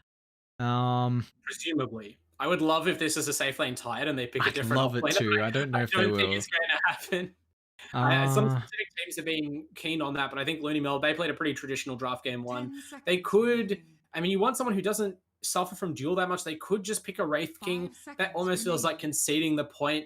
I'm not sure what else. Maybe a Clinks again. It doesn't seem like the worst game for that. Hard to find as the dual target. Not an AoE hero, not easily feasted on by any of these, can blow them up physical damage. You've got Gyrocopter, who's a BKB buyer and will have a lot of magic immunity from the Legion Commander. So I think you want to focus on physical burst above most else. Perhaps a Juggernaut? Yeah, I mean, could see, is the Morph banned? Yeah, Morph is banned. Okay. Okay, so no Morph potential. They deal okay with illusions. Yeah, I think you like Jug's probably one of your safest options in any game like this. They don't have the ultra last pick as well, but you already see the carry matchup to keep in mind, so at least you have that capability. They just want to make sure they are getting rid, so that's one of the break opportunities with the Viper getting taken care of. But they need a win condition for LoonyMelb. That's the thing. This position 1 getting picked up has to be a win condition for them to take over this second game here. 10 seconds. Yeah, I mean, like I said, that's one of the reasons the safe lane Tidehunter doesn't seem super viable here is that I really don't see how, even if they do take over the lanes, which is obviously your goal in that kind of draft, how they take towers, right? Like, this is a pretty potent high ground defense that ANU have assembled again here. Last game they had the Medusa. This game they have the Gyrocopter Flak Cannon, backed up by all sorts of saves and positional abilities that just make it awful to take the high ground, even if your team fight is strong. So LoonyMelb probably better off picking a traditional sort of carry where they can afford to just use the space on the map and hope to outscale. That being said, a lot of them are banned out, so we'll see what they go with. Yeah, and they've still got a little bit of time as well. I mean, ANU at least in that regard. LoonyMelb, they only got 6 seconds, unfortunately. So hopefully the hero they're thinking of doesn't get banned out here. And well, if it does, they're gonna have a backup plan. Yeah. Otherwise, they're gonna be in a tricky spot. Like you said, they've already seen the carry matchup, so obviously what ANU picks here is important, but I would hope that LoonyMelb are kind of narrowing it down to at least 1 or 2 options as we have during this time. PA gets banned out, so that's another great physical burst option that they could have chosen to try and cut through the dueling Legion Commander or the BKB buffed up Gyrocopter. And I mean, if they do intend to pick Invoker, which is still in the pool, and go all in on buffing up Gyro, you will need ways to take him down. The Lena, Aghanims, you know, based on last game, if it's a support, won't come out fast enough. You really need a strong physical carry in the matchup. But LoonyMelb, what options do they have left?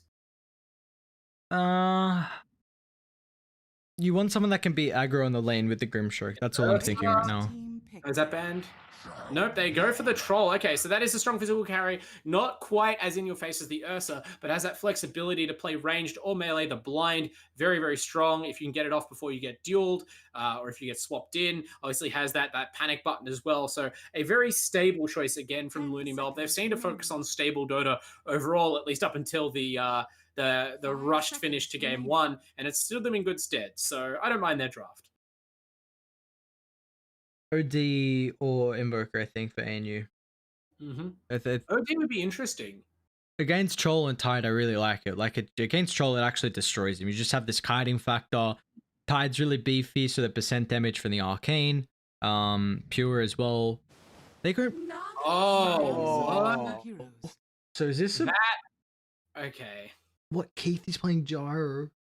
Support Gyrocopter. This is something that people were debating about back at the start of the last major patch, but I didn't really see it evolve into anything, so I don't know whether it's the winning play they needed. It's going to be carry, Vengeful, offlane Legion. Obviously, the real carry is Naga Siren.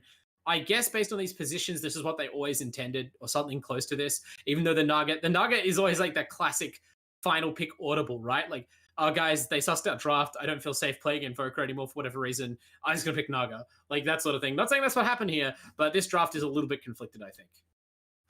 LoonyMelb have pretty good ways to deal with the waves, honestly. Like, yeah. Troll's going to go... does he need sustain this game?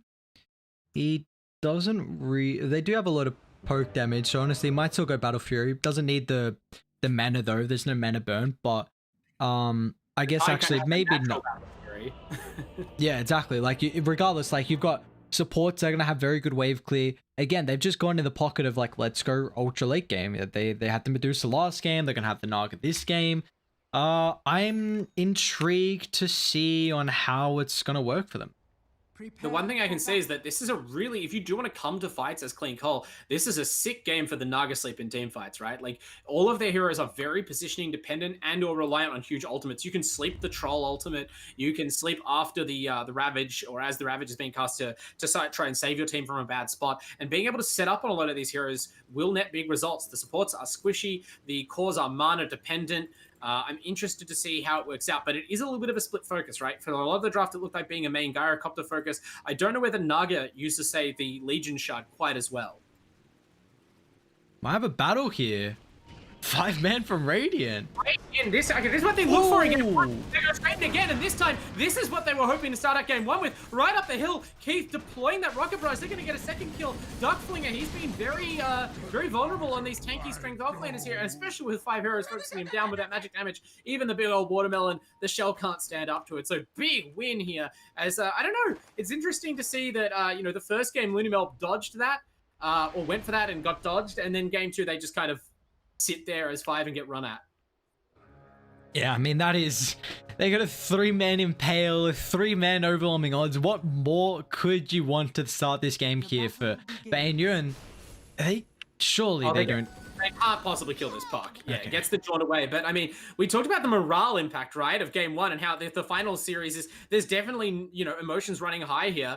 But that is a tremendous way to kind of wipe away the sad memories of game one. Oh, yeah, it wipes it away straight away with a start like that. Now you get a little bit of morale for the team. You're like, hang on, boys, that's a incredible start for us. And Let's go. yeah, exactly. Let's go. Hopefully we can keep that one going into the laning phase now. Absolutely. And my first look is going to be here on the bottom lane, not just because of this unusual Vengeful Spirit pick, but because, again, a very strong bottom lane being assembled. Not quite the 1-2 combo of stuns they had last time, but Bug Finance has proven he needs no setup to hit these LSAs in the lane, and Dark Flinger has an even more consistent damage output on a potentially even tankier hero here in the Tidehunter. It's going to take a lot for even Gyrocopter to kind of bring this lane back into balance. Now, the Venge as a carry was something that was getting discussed a decent amount when 7.29 came out. I think a lot of people were like, this hero, can it be carry? Can it not? Actually, was it 7? Was it before? No, I'm trying to remember. Yeah, I think it was 7.29. It was definitely a period where it was relatively popular, but that was when carries were sort of forced to play very, very not greedy, right? It was when they changed the shard. Like the shard wave of terror steals 20% of enemy heroes' base damage and base armor. You know, that is a high amount. The Aghanims is pretty goddamn stupid as well. Like your shards are your Aghanims all up, I should say, is really, really nice. And well, actually on the bottom lane, Keith, I mean, this is what the Gyrocopter has to do. Has to make those plays. Has both nukes skilled, but the homing missile. These two die heroes just group up. They're spreading the rockets around, but they don't have a creep wave. And this is the two-part hit of that spell. It's not just the high damage output. It's the low cooldown. That's what puts Bug Finance away. Now Keith has to be careful though, because Darkflinger, not so easy to kill, stretches out the big old anchor and smashes down Keith. So I mean, continues to have a strong performance here on the hard support, but even trades there in the bottom lane. yeah, even trades there indeed, but you do see that it's a good start as we'll head up to the top side. How's this lane going at the moment here for... This is sort of passive right now, but I think that's fine for both sides, really. Chestnut, not the kind of most aggressive offlaner here.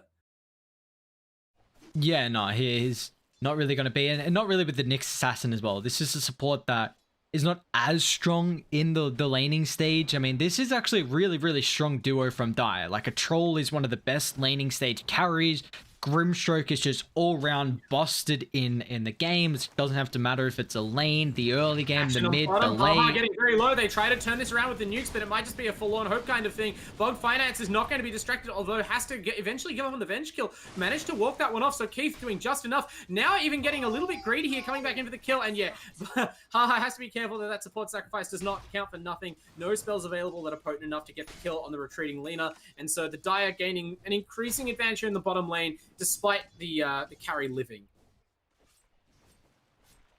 It's just another nice factor here. You see Lina having that Ring of Bassi, 3.4 mana regen for herself, so she's just able to spam out abilities non-stop. Tide's even got the Soul Ring, so that's a lane where we're just going to see a constant amount of battling occurring. But, you know, meanwhile, Clean Cole, he's chilling. He's already got the bottle, just farming. This is what the Naga wants to do. Just shove out the lane, go back, farm the jungle, make stacks on stacks, get farm on farm, and it's really going to be up to Yarick this game to make the plays in regard to the position twos. Yeah, exactly. I mean, Clean Cole, happy to sit in the mid lane. Was a bit slow to get the bottle. I'm not sure what happened to the first blood money that they got from that initial incursion. But it was, again, Yarick sort of dominating, or at least splitting the early runes on that puck. Going to really love that. Accelerate towards that level 6 where we'll start to see the rotations, most likely. Bog Finance now taking advantage of the weak landing position that was surrendered by ANU as a result of that trade to pull the camp a few times, secure the economic edge in the bottom lane. Tidehunter's getting a lot of last hits out of this lane. You know, nearly as many as Chestnut is in at top in a much more passive setup. But Bogged may have overstepped here, actually. Keith, always ready to pounce as the Gyrocopter. The magic missile stun, we talked about the high damage, and that adds up. They managed to get a kill back the other way. That's a big win for them. Yeah, it is indeed. You just constantly see that lane themselves can be really active, and even getting a kill underneath the tier 1 tower, they're a little bit surprising. That lane's going really well for Radiant, and you know, they just have to keep doing exactly that. I mean, get up in the face, play super active. They're going to be able to put some damage on Tide. Nice footwork on the Gyrocopter. Yeah, they're just taking the opportunity while the lane is out of the lane, although they are both very low on mana now. There's Mangoes available and one charges, so if Bog Finance, again, gets a little bit too keen in punishing, we could see that Lina die again. Sort of the most vulnerable hero in the lane, owing to the positioning needed to hit the spells, and of course, just the fragile HP pool of an IT hero. That's something we could see happen more and more once this Nyx Assassin, eventually starts to skill up the nukes. How is Chestnut doing right now? 22 last hits. He's doing relatively well. Honestly, like, this is a laning phase that we saw last game. It was starting to get pretty out of control for Dire. But, like, I think we're both, like, in the same page where this draft seems a lot better from Radiant. I still think we're questioning the Venge and how it's going to fare. Like, I don't hate Gyro support at all. I think a lot of teams at PGL were able to, well, I should say the Singapore Major were able to utilize it at a high level. The Inkswell, I mean, it's not as busted if you can't actually stay alive for the full duration. And the stunning off, and then bottom lane, more action than Radiant. ANU are getting so much done here. They're really trying to work to reverse the momentum. Oh, nice use of the swap. Early on, and great, yeah, exactly. Hits level 6, and you don't think of that as the most high impact ultimate to skill in lane, but makes it work there and gets the kill on Bog Finance again. So despite the low CS total, this is definitely a winning safe lane here for ANU. Although all the pop rotation, here comes Yarrick. It's another DD bottled. Will this man ever stop with the rune luck? I mean, it helps when you control them all. Chestnut might not be long for this world. Actually, doesn't see him. He manages to slip away. And Jay, I mean, it's just to support Nyx. Has the Carapace as well. This is not even really a kill opportunity. And Chestnut managed to get a salve off the courier in the meantime. That's the crazy difference that it's just a second or an obs ward can make. That would have been an easy Dream Coil kill, I feel like, for the puck. And instead, has to retreat back to mid, having mostly lost resources. Yeah, that is a waste of time. I guess maybe just not paying attention to where his hero was. He could have got a silence off. Doesn't even have a point in the phase shift, but regardless, that's just a lot of space for the Naga. You see Clean Cole, Love and Life, farming up the jungle. You waste a rotation top. That's a wasted DD as well, which more than likely is going to net them a kill opportunity. And, this is a game I am really intrigued to see how Radiant are going to adapt to game one. They weren't able to make movements. This game looks a little bit more difficult again to make the plays. I think it's more, you're going to have to hope you get experience early. Like last game, we saw that the side of LoonyMelb had a very high experience count, so those level 6s on the supports were a big factor. It's going to be now this game for the Nyx Assassin. If Jay can get that Vendetta early on, he's going to be half the one scouting out the map, setting up for the Chestnut Jewels bot lane. Keith, he's in trouble. Oh, it's getting dived here. Oh, okay, they managed to drive him back. Lots of nukes. I mean, the stick charges up. This is one thing. Like, the Tidehunter's damage output is great. He's running that Soul Ring to constantly have the Anchor Smash available, but there's 2 ones on the Radiant side of the lane, and they both can dump that mana very efficiently, very quickly. So they keep turning around every time aggression happens, and it forces Duckflinger and Bog Finance back. In fact, Bog is sort of just onto the economy game now, stacking up the triangle. Obviously not a bad thing for LoonyMelb, but shows the relative strength of these lanes. And, compared to the game 1 draft, just the potential to make plays is much higher here. As Clean Cole even manages to filter a haste rune out from Yarrick, so even the rune control is starting to work a little better for them. And I think oh, actually, yeah, there's so much action here on the bottom lane. I'm trying to talk about Chestnut's duel. Can you calm down for a second? Duckflinger looking to set up a Ravage. Might be forced to just die without popping it. Yeah, I mean, couldn't weigh down the Gyrocopter enough. I appreciate that he allowed himself to die without also throwing the ultimate away. But that is rough when you're tied under just 6 level 6 and ends up getting killed hunting for something to do. Oh, Vorquor, maybe now they're going to finally get a combo off with the Inkswell. The Nyx Assassin's played havoc with it so far, but Grimstroke now has enough levels to throw out the Phantom's Embrace first, and you can't Carapace that once the little bug's on you. So some hot bug on bug action leads to a Nyx Assassin death. And now they're finally going to be able to maybe push Chestnut back and pressure this tier 1 tower. I'm not sure if there's any heroes who can rotate up. There is the Dream Coil available on Puck. He's nuked the wave in. Could be time for LoonyMelb to set the pace. Yeah, we'll see if they can do that, though. I'm intrigued on... I mean, Tide's going Vlad's first.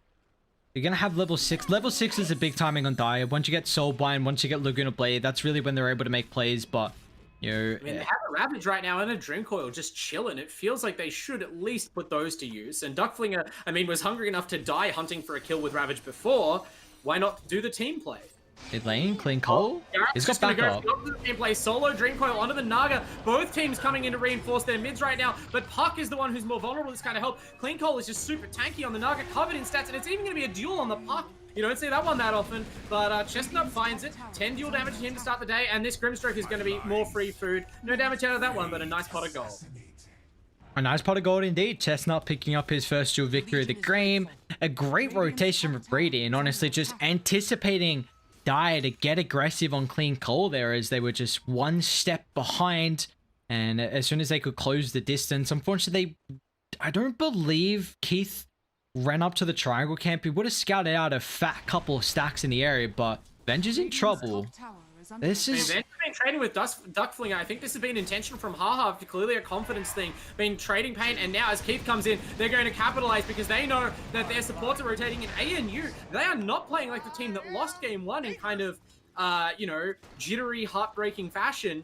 They are playing with confidence, poise, and extreme coordination right now.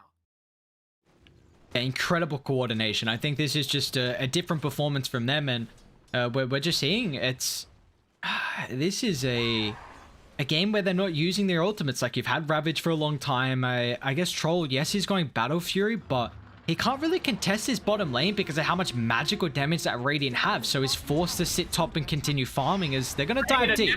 Pressing the bottom lane, they go for the core Venge, but it's not enough, and Nixus hasn't cuts off Bog Finance before any more combo can come out. Kargas deploys the deadly Soulbind. Now Haha's in massive trouble. His team can't help him because they're just scurrying away. The psychological impact as well as the physical restrictions of those chains adding up, even though there were no more single target spells to come up. And finally, they get a chance to deploy those ultimates. Maybe it was a little bit keen of ANU to dive the tower when none of these spells had been used. You kind of make it easy, but you know, they at least forced those rotations out. There was considerable damage to the tower, and they didn't lose more than, well, I guess they lost one core, but only the one. Yeah, only losing the one, you got to be happy about that at least, but you're right, it was a bit of an overcommitment there. So the fact that they've give it a little bit of a swing back, because Venge was honestly going to have a really fast Aghanims timing, but you're still Troll, like, that's not the place you want to be. Or instead, you're getting the Aghanims to steal the armor. They're going to steal his money first. As speaking, Volkor just didn't respect the respawn time as it's the early game. Maybe sometimes you forget how quick it is. Okay. I think of the ultimate off, actually. This stun, the Kage-esque control coming out, but the split second the Volkor needed. Okay, it's not quite a disaster. He gets one kill, then goes down under the tower. But there was no duel, not quite the cute little initiation that it seemed to be in the first place. Finding some really nice swaps out of this core Vengeful so far. But now the pressure is on this tier 1 back the other way. There's no Ravage, but Puck has come around with the Dream Coil. Yarick has, okay, only an Illusion Rune bubble this time, not quite a Kill Rune. But, I mean, it's going to be good for tanking the tower and for scouting in these trees when multiple Radiant heroes are kind of low, including this Venge. That Aghanims timing is going to be set back again as they kill her off, and they take complete possession of the bottom lane. But here's Clean Cole. Doesn't have the song, but maxed out Riptide and a ton of stats mean that you are the big man on campus right now. Bug Finance, wow, never mind. The sashimi knife of the Laguna Blade cuts up that fish like nothing. Keith is only a support Gyrocopter. Level 7's nice, but he still doesn't have the hit points he needs to survive. And right now it's just, you know, a feeding frenzy at the bottom lane tier 1. I don't know if it's help friend syndrome. Leave the area. Chestnut's trying to commit to set up something with Jay, and they do kill Bog Finance, so I guess it was a good distraction. But stun. Is this a Puck duel? How does this keep happening?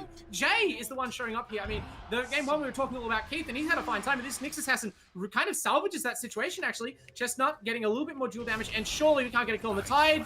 Nope, the Impale has the damage, so killing spree ended for Duckflinger. Jay is going to be filthy rich on this Nix Assassin. That's a bit of a burden, since this hero, you know, doesn't normally farm well as a support, going to have potentially that Yule's timing kind of fast.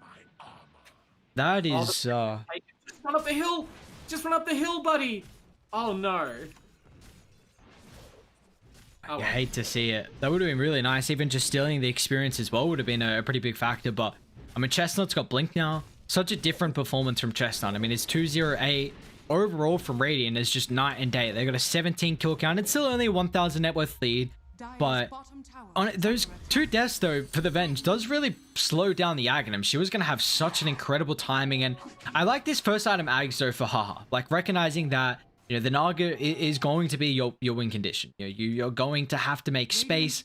Your last game, you couldn't really provide that with the heroes they had. Like, you know, the DK was just... felt a bit awkward in the draft. But now at least going Aghanims, you can really be the one to get active early on. And the Ags on Venge is so nuts as well. Like the fact that you can just do everything even while you're dead, you know, even earn experience as well. It's a crazy Ag. Both teams poised to get something done right now. The Dire, they want that tier 1 bottom, which they set up on before. They have the Ravage now, and the Obs are still there. But Jay on this Nyx Assassin is super deep, hunting the puck. There's no sentries right now for LoonyMelb. Maybe a bit of an oversight or just a calculated risk to take. And it might cost their puck or their life there. Great, waits for Chestnut to get in position. This is exactly the combination that they needed. It wasn't a stronger lane, as you said, but now that the laning phase is over, Jay and Chestnut are a deadly combination. Vorkor even suddenly finds himself alone in the tier 1 mid. The Naga Siren, not the fastest hero to wear you down, but they have help. And they're going to bring it in. Grim Circle Rise, that's big help for the die, but not quickly enough. Vorkor just bursted instantaneously by the Riptide. No chance to deploy the Battle Trance. Maybe just didn't expect how much damage he was about to take. And those are two massive, the 1 and 2 position just go down out of nowhere for LoonyMelb. Yeah, a massive fight for them. They're still going to be able to stick around mid. They've got great vision in the area, and these two supports on Dire have to be careful with their positioning because they might just get jumped. And you see this game, Jay's level 10. So much damage coming through. I mean, 280 damage with the Impale. Once that Mana Burn starts to get a couple more levels as well, you're really going to see that this Nyx Assassin can be the setup, you know, just a vision to allow Chestnut to blink and then get the dual damage. So this is just going to be an even freer game for the Legion. Yeah, when I looked at this draft, I didn't think, oh, what massive nukes, but I mean, Keith on this support, Gyro's maxed it out, the high level on the Nyx Assassin, the maxed Q overwhelming odds from the Legion Commander, like, they have burst damage here, as we saw there against the nice Troll. dodge. It won't be bottom next, continuing to drag LoonyMelb into the mid lane. They finally found Jay, and they punish him heavily for those kills. They recognize the danger the Nyx has been to them so far, destroy him with the ultimates, but, you know, that does mean the Dream Coil is down, Soulbind is down, Laguna is down, Duckflinger is trying to pressure this bottom tier 1, but it seems like maybe they're going to have to wait a little bit longer to get this tower if the Radiant choose to defend. Yeah, I mean, Naga's got Manta now already. Like, I'm surprised they're actually defending bot. Without the...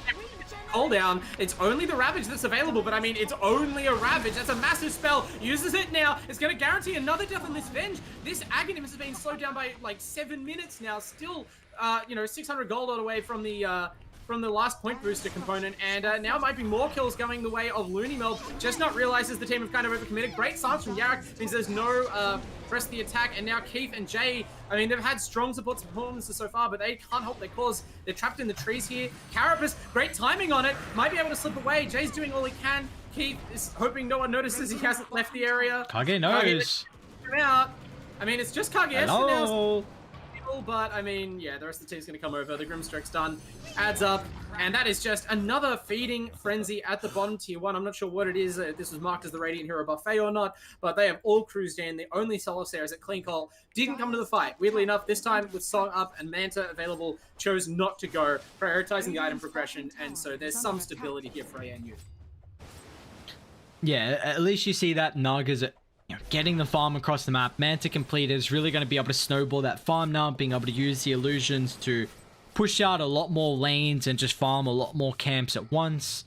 I'm trying to see what else that Manta can really help you out with this game. You know, the silence to get rid of, the evasion from the Troll Warlord's going to be nice to pierce as well. So we'll see. But again, it's a game where now you really delayed this Aghanims. I mean, it's just been picked up here from the Venge, so now you've got it available, but really, I felt like Radiant were in two minds to go and defend that bottom, you know, T1 tower. I think it probably just would have been best for them to leave it, considering Dire had their ultimates, and now you just kind of give a bit of a window back to Dire's favor. Like, that's about a 2,000 net worth swing. Now it means Troll was about 2,000 gold behind, now getting those kills and the objectives, being able to catch up a little bit, so...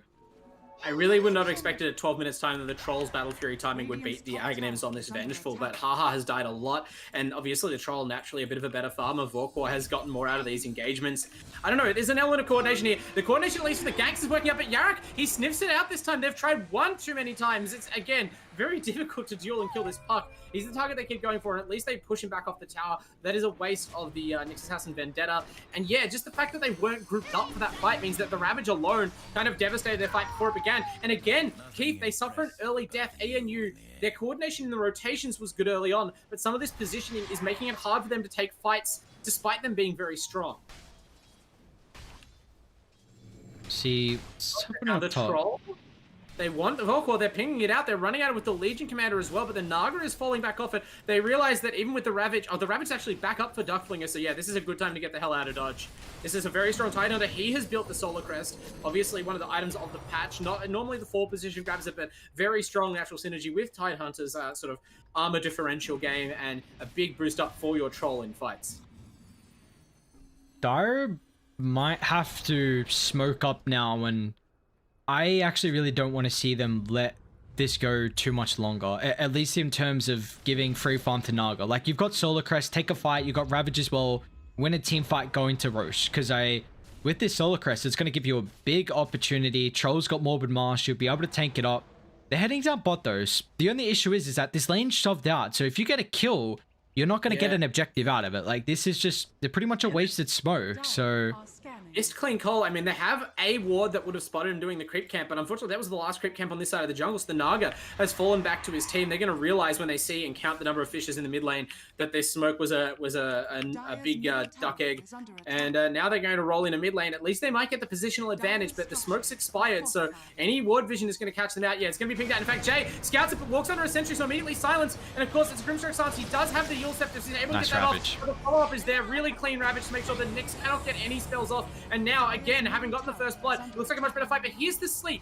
Here is the spell that I talked about being so strong for them. The ability to reset here is massive, but they're resetting to go back in. Despite the death of Jay, Chestnut is very hungry for more dual damage.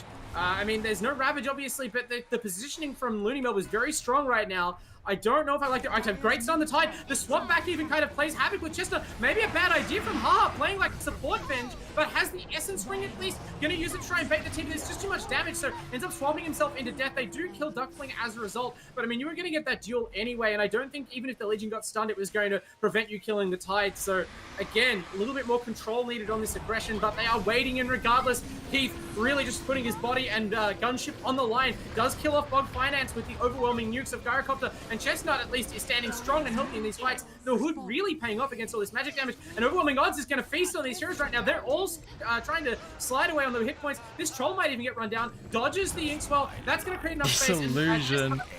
Chestnut just settles for the, I think, yeah, actually, I didn't shout out the Vengeful Illusion. Obviously, a lot of illusions in that fight, but yeah, the level 4 Venge and Sora contributing. All of the spells. These are, as you said, very powerful Aghanim's, and even though Venge died early on, it enabled the rest of the team to kind of go off.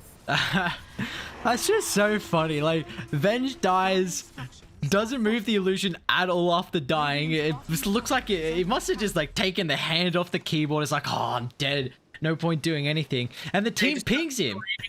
Chestnut's like, hello, my guy, you've got Aghanims, do something. And then in the end, Venge, after that fight, his illusion just did so much work. So he's like, hang on, I can still play around in the fight after I die. And, you know, he made a lot of impact there.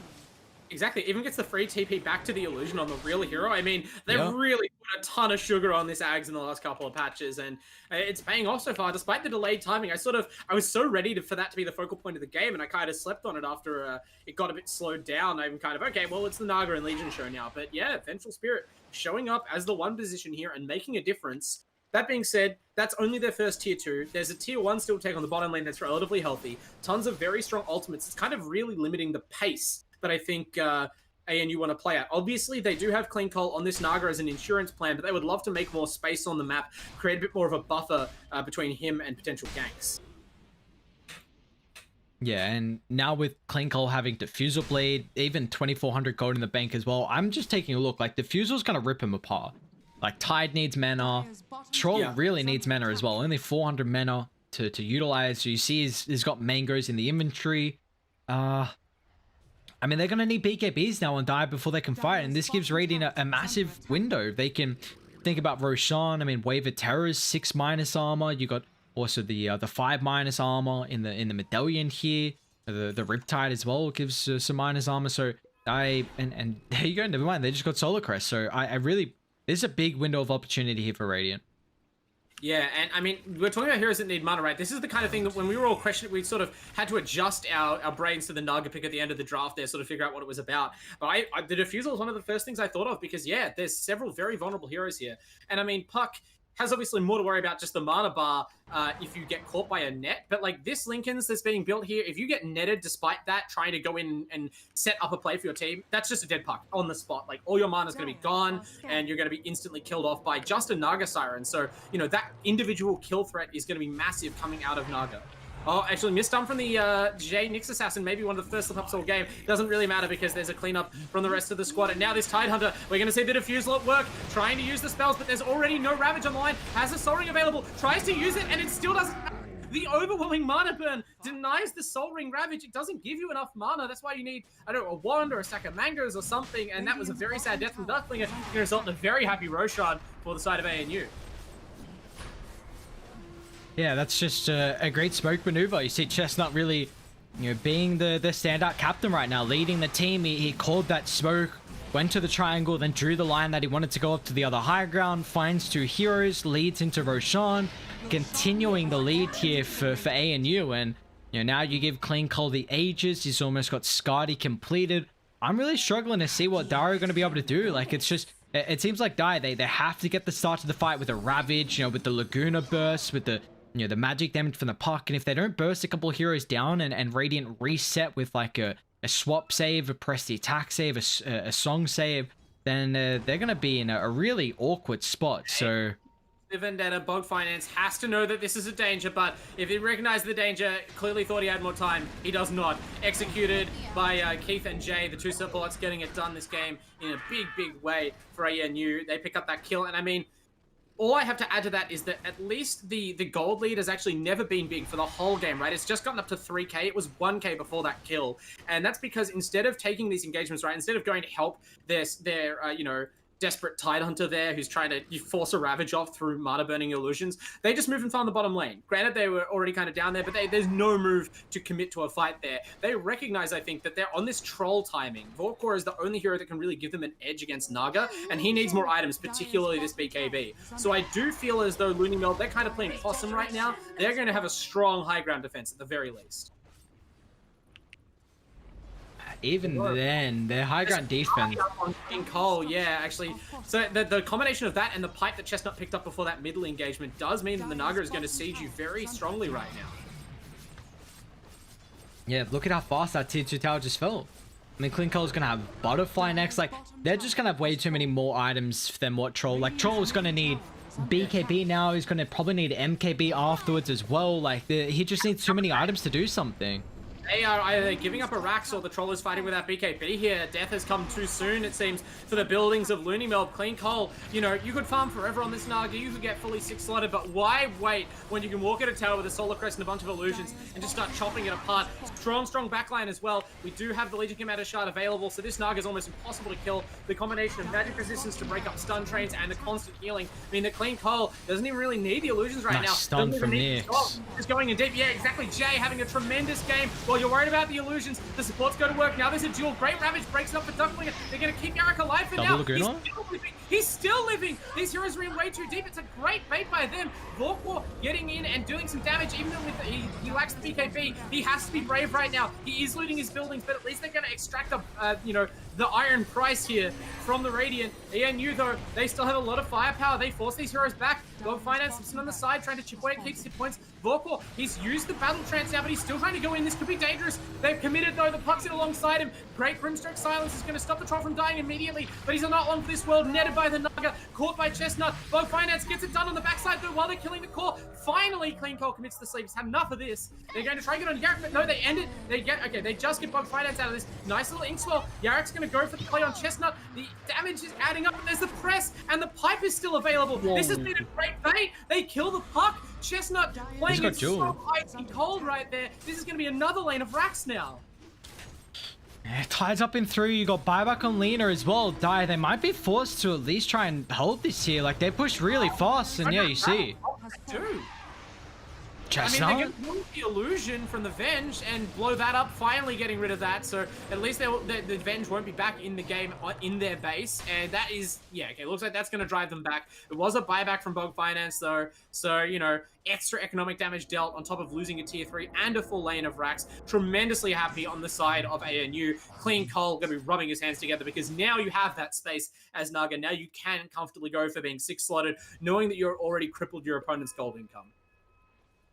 Oh, yeah, now you just have such a mass advantage in the economy here from Radiant. 6,000 net worth lead, a full set of barracks getting claimed down bot, and just another solid team fight. You just see, like, if Dire are unable to burst the heroes down, and honestly, that fight didn't look too bad from Dire. If they didn't have the ages, then, you know, it would have been a one fight, but unfortunately, the double Laguna Blade with a great Ravage, the Troll stayed alive for an incredible amount of that team fight there. It just wasn't enough, and you know, we're just seeing that the Dire heroes just don't have the damage in the tank right now to kind of in these long drawn out fights. It's a bit of an issue. LoonyMelb, they sense that, right? This is always the sign of desperation, especially the desperation of not having the damage to force the enemy out of your base. None of these heroes have buyback, and it's not because of cooldowns, right? The Lina bought back, but all of the rest of the heroes have just spent their gold. They recognize that it's not about having extra lives because they cannot chip through the massive regeneration and healing and just sheer hit points of Clean Cole. So they need more items. They've completed the Lincolns on the puck, it looks like. The Tide finished a Vlad's. The Troll will finally have his BKB now, has just picked it up. So, you know, this is a power spike. Even the Grimstroke buys an item. They get a 4-star. So they are preparing themselves for what might be their last stand, but at least they're going out well-armed. Yeah, you're going to have to go out well-armed. I mean, it's... When you don't have the buybacks available and everyone, there's, you know, no point having like 1 or 2. It's, you get these items, do what you can with them. They might have seen Yarick here. Nice little illusion because Chestnut was right, as you said, sniffed that out instantly and tried to pounce with Blink Dagger. Spider Legs and Blink mean that is a massive threat even to this highly mobile Lincoln's having puck.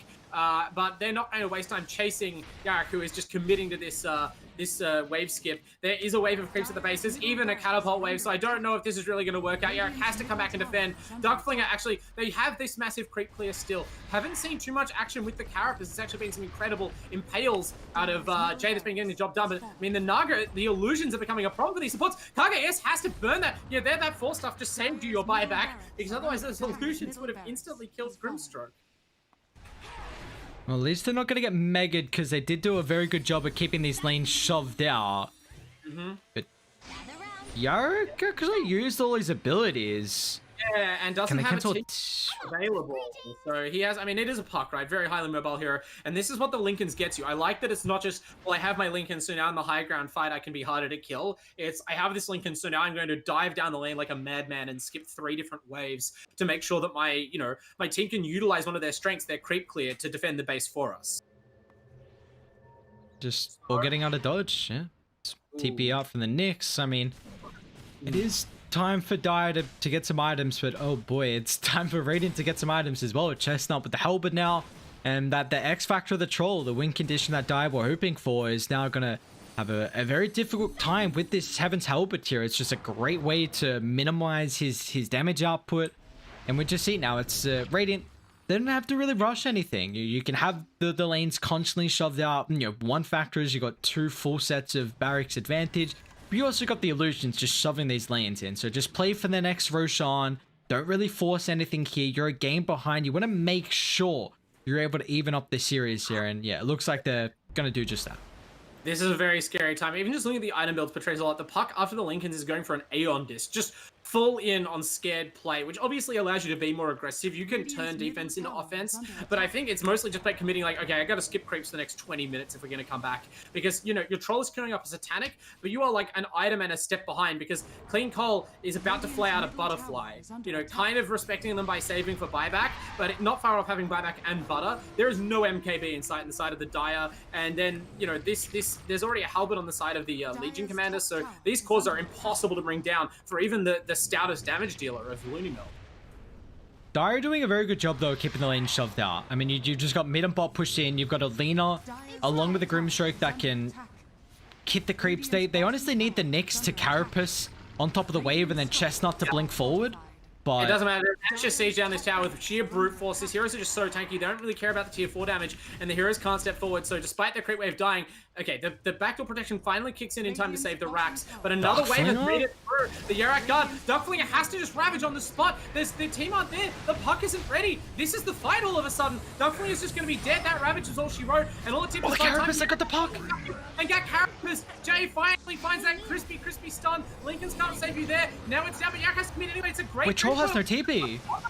The Troll is just going base. The Troll is committing at the tier 3 on bottom lane. Has some buildings to get through, but Clean Cold apparently is frightened enough by this that he songs and tries to go back. I mean, Volkov walking out of the way, has the BKB available. They leave their heroes behind. Vogue Finance does get cleaned up by Naga Illusions. It does look like they mostly got out. Jay dying on the Nyx is a small price to pay. They bought back on the Gyrocopter though, so both supports getting killed. That's a solid high ground defense somehow for LoonyMelb. I don't know what happened with the Troll TP. I think one of the Radiant heroes TP back and canceled the Troll from joining that fight there. So, you know, he got a tier 3 tower, a little bit of damage on the melee racks. That's going to heal up though eventually. But yeah, a solid high ground defense from Dio, just, you know, playing to perfection, honestly. But, you know, they're still, I mean, it's 5,000 net worth lead, but the issue is now you're going to give up ages. This is the second Roche as well, so the shards available. Who do they want to give that one to? And Naga has it. I know she bought it herself. Certainly rich enough too, but the Riptide shard pretty strong. I think that's where it went. I mean, the Wave of Terror shard is up on the Vengeful as well as an Assault Cuirass. So their armor skill. They're not waiting. They go straight in on this Legion Commander. They find the Troll, and that's a good hero to jump on, even if it takes a little bit of time. The support comes through. Naga is on the Grimstroke to try and bail out the carry, but it does not work. Volkor just dies, as you said. Did not get the BKB deployed in time. I don't know if it was on cooldown still from the bottom lane or something. GG. What happened? Yeah, it gets brought down, and that's it. I mean, there's already... It was already pretty much over from that Roshan. The advantage that they gained was too big, but that is an unfortunate way to go out. LoonyMelb, after a strong game 1, they crumbled pretty hard in game 2, and that is a tantalizing way to set up a final deciding game in the series. Oh yeah, very much is. ANU just, what a last pick Naga Siren. Looks so comfortable there from Clean Cole. 5, 1, and 11 from him. Has been having a solid game. And again, though, I think the big X factor, you know, Chestnut, 9, 1, and 18. The supports as well from ANU really led them through that laning phase in the early game. Keith down bot with the Venge. And then Jay's Nyx Assassin as well was just such a nuisance for LoonyMelb. But such a good Nyx Assassin game as well. You got 3 intel spamming heroes, really annoying for the Troll to play into as well. But this is a game where it just felt like you know, LoonyMelb, they got run over the lanes and felt like when they were behind, they didn't really know what to do. They were putting a lot of the eggs in the Troll basket for hoping him to carry them to a victory. But when you've got an Naga Siren that's just going to farm fast so they can kite him through fights a lot easier, it was just in the end, ANU able to execute these team fights to a much higher level, and they're able to take game 2 here. Yeah, I mean, the Troll, you can say that it didn't pay off. I don't think that it was like the ideal pick for the situation, even though they liked it. The Naga put a lot of a dampener on the Troll. But, I mean, even just in terms of farm, I don't remember Vorkor getting pressured that hard after the laning phase. The Venge was still able to keep up with him through most of the game, right? And that's not even mentioning Naga Siren way out at the top of the net worth chart. So I think that tells a lot of the story. The fact that there was just so much better gold use from ANU, they really used the space that they won with their early aggression. Their supports made LoonyMelb so scared. The hunting of Jay and Chestnut together was really effective. And I mean, look, we called how good of a Nyx Assassin game it was, but it takes some extra skill to pull it off. And I'm glad that they're able to do that and secure a third game, which we'll return you to after this break.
Dire team ban. Radiant team ban.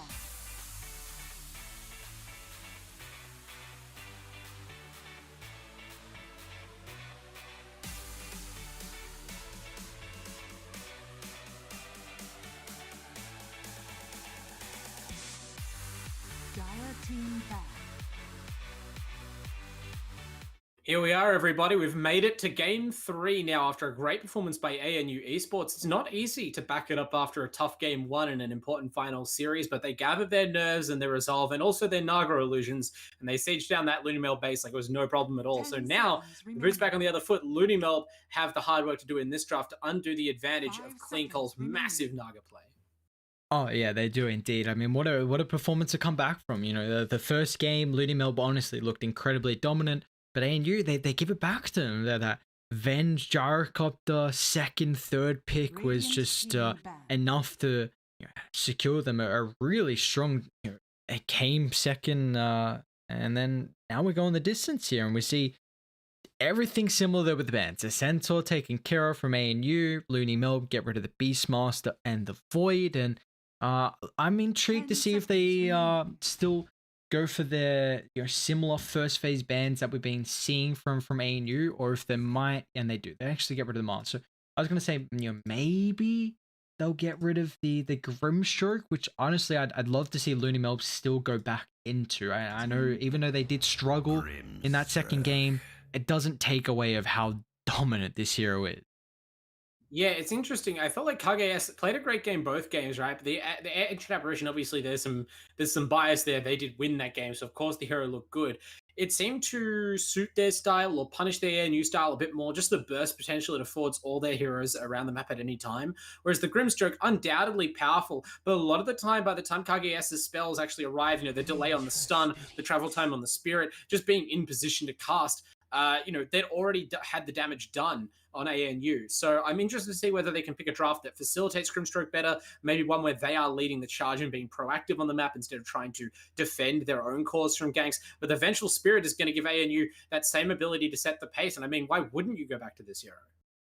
Yeah, honestly, why would you not go for it? Like, it just looked incredibly strong. I do think that, like in the break, I was thinking in my head, like, I feel like this is still a lane that is easy to manipulate. You've got two very, very squishy heroes. If you get on top of you in the laning stage, I think it's going to be very tricky. I think you're going to have to go for someone that can definitely make rotations mid, and the Puck was able to do that last game. We didn't see, well, we saw a lot of rotations in battles early down, but I think because you fed away too many kills in the laning stage, it made those rotations a lot more, they had to be perfect there for Yarick, unfortunately. So I think if LoonyMelb can go for a really stock standard, stock standard as they pick up a Pudge second pick. Now this is not like they haven't thrown in the towel. This is not a joke pick. If you haven't checked out Pudge's rot damage with Aghanims, I'm gonna put my foot down now and say this is a core Pudge. Like this is how they're going to destroy the Venge Gyro lane. Like, okay, maybe not exactly in that exact lane. Maybe they're going to switch things around. Maybe it'll be some funky setup. But you've got the Grimstroke Pudge combo, right? The extra move speed from the Inkswell can make it easier to close the gap, even against two range heroes. And if you do get on top of them, boy, are they going to melt. They are indeed. Just Pudge, though. That's an interesting hero. Can they make it work? Is my question. Like, I've obviously not seen enough Pudges do well for me to feel favorable about the hero, but if you can have a solid performance on it, I think you definitely now want to have a position 3 that's going to have a stun to set up, because that is going to be a devastating lane. If you just hook the Venge out of position, you hook the Gyro out of position, and I think it showed that.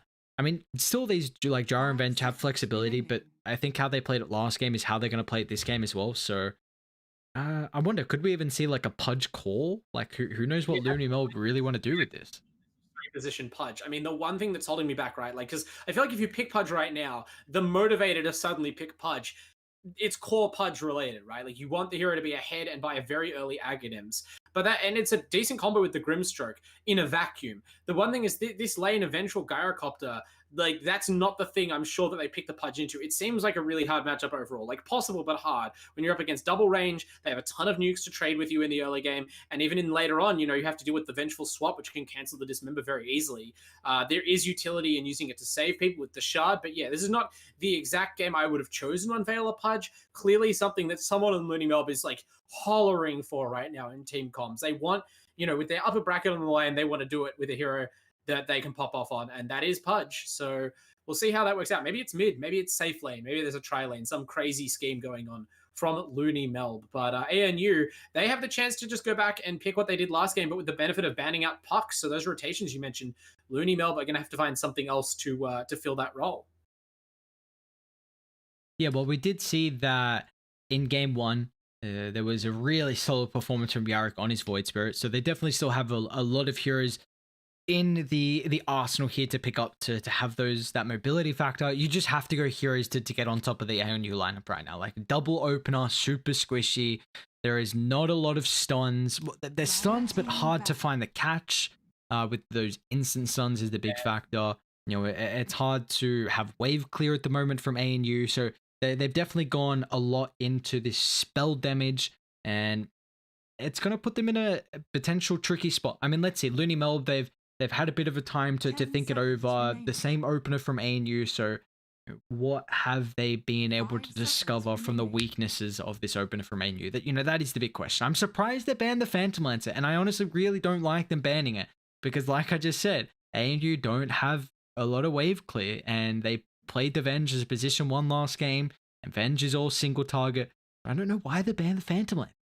I don't know. I mean, the Flak Cannon is decent against the Gyrocopter, certainly adds AoE. Maybe they just don't have a confident PL player, or they think that it's too slow against these heroes. Like, obviously, you can get the Diffusal Blade out, but Gyrocopter's a BK builder anyway, so he sort of naturally counters that hero. Vengeful can easily grab one if it ends up being a core Venge again. Like, because you can flex these heroes either way, right? It doesn't have to be a support Gyrocopter. That's part of the puzzle in figuring this out.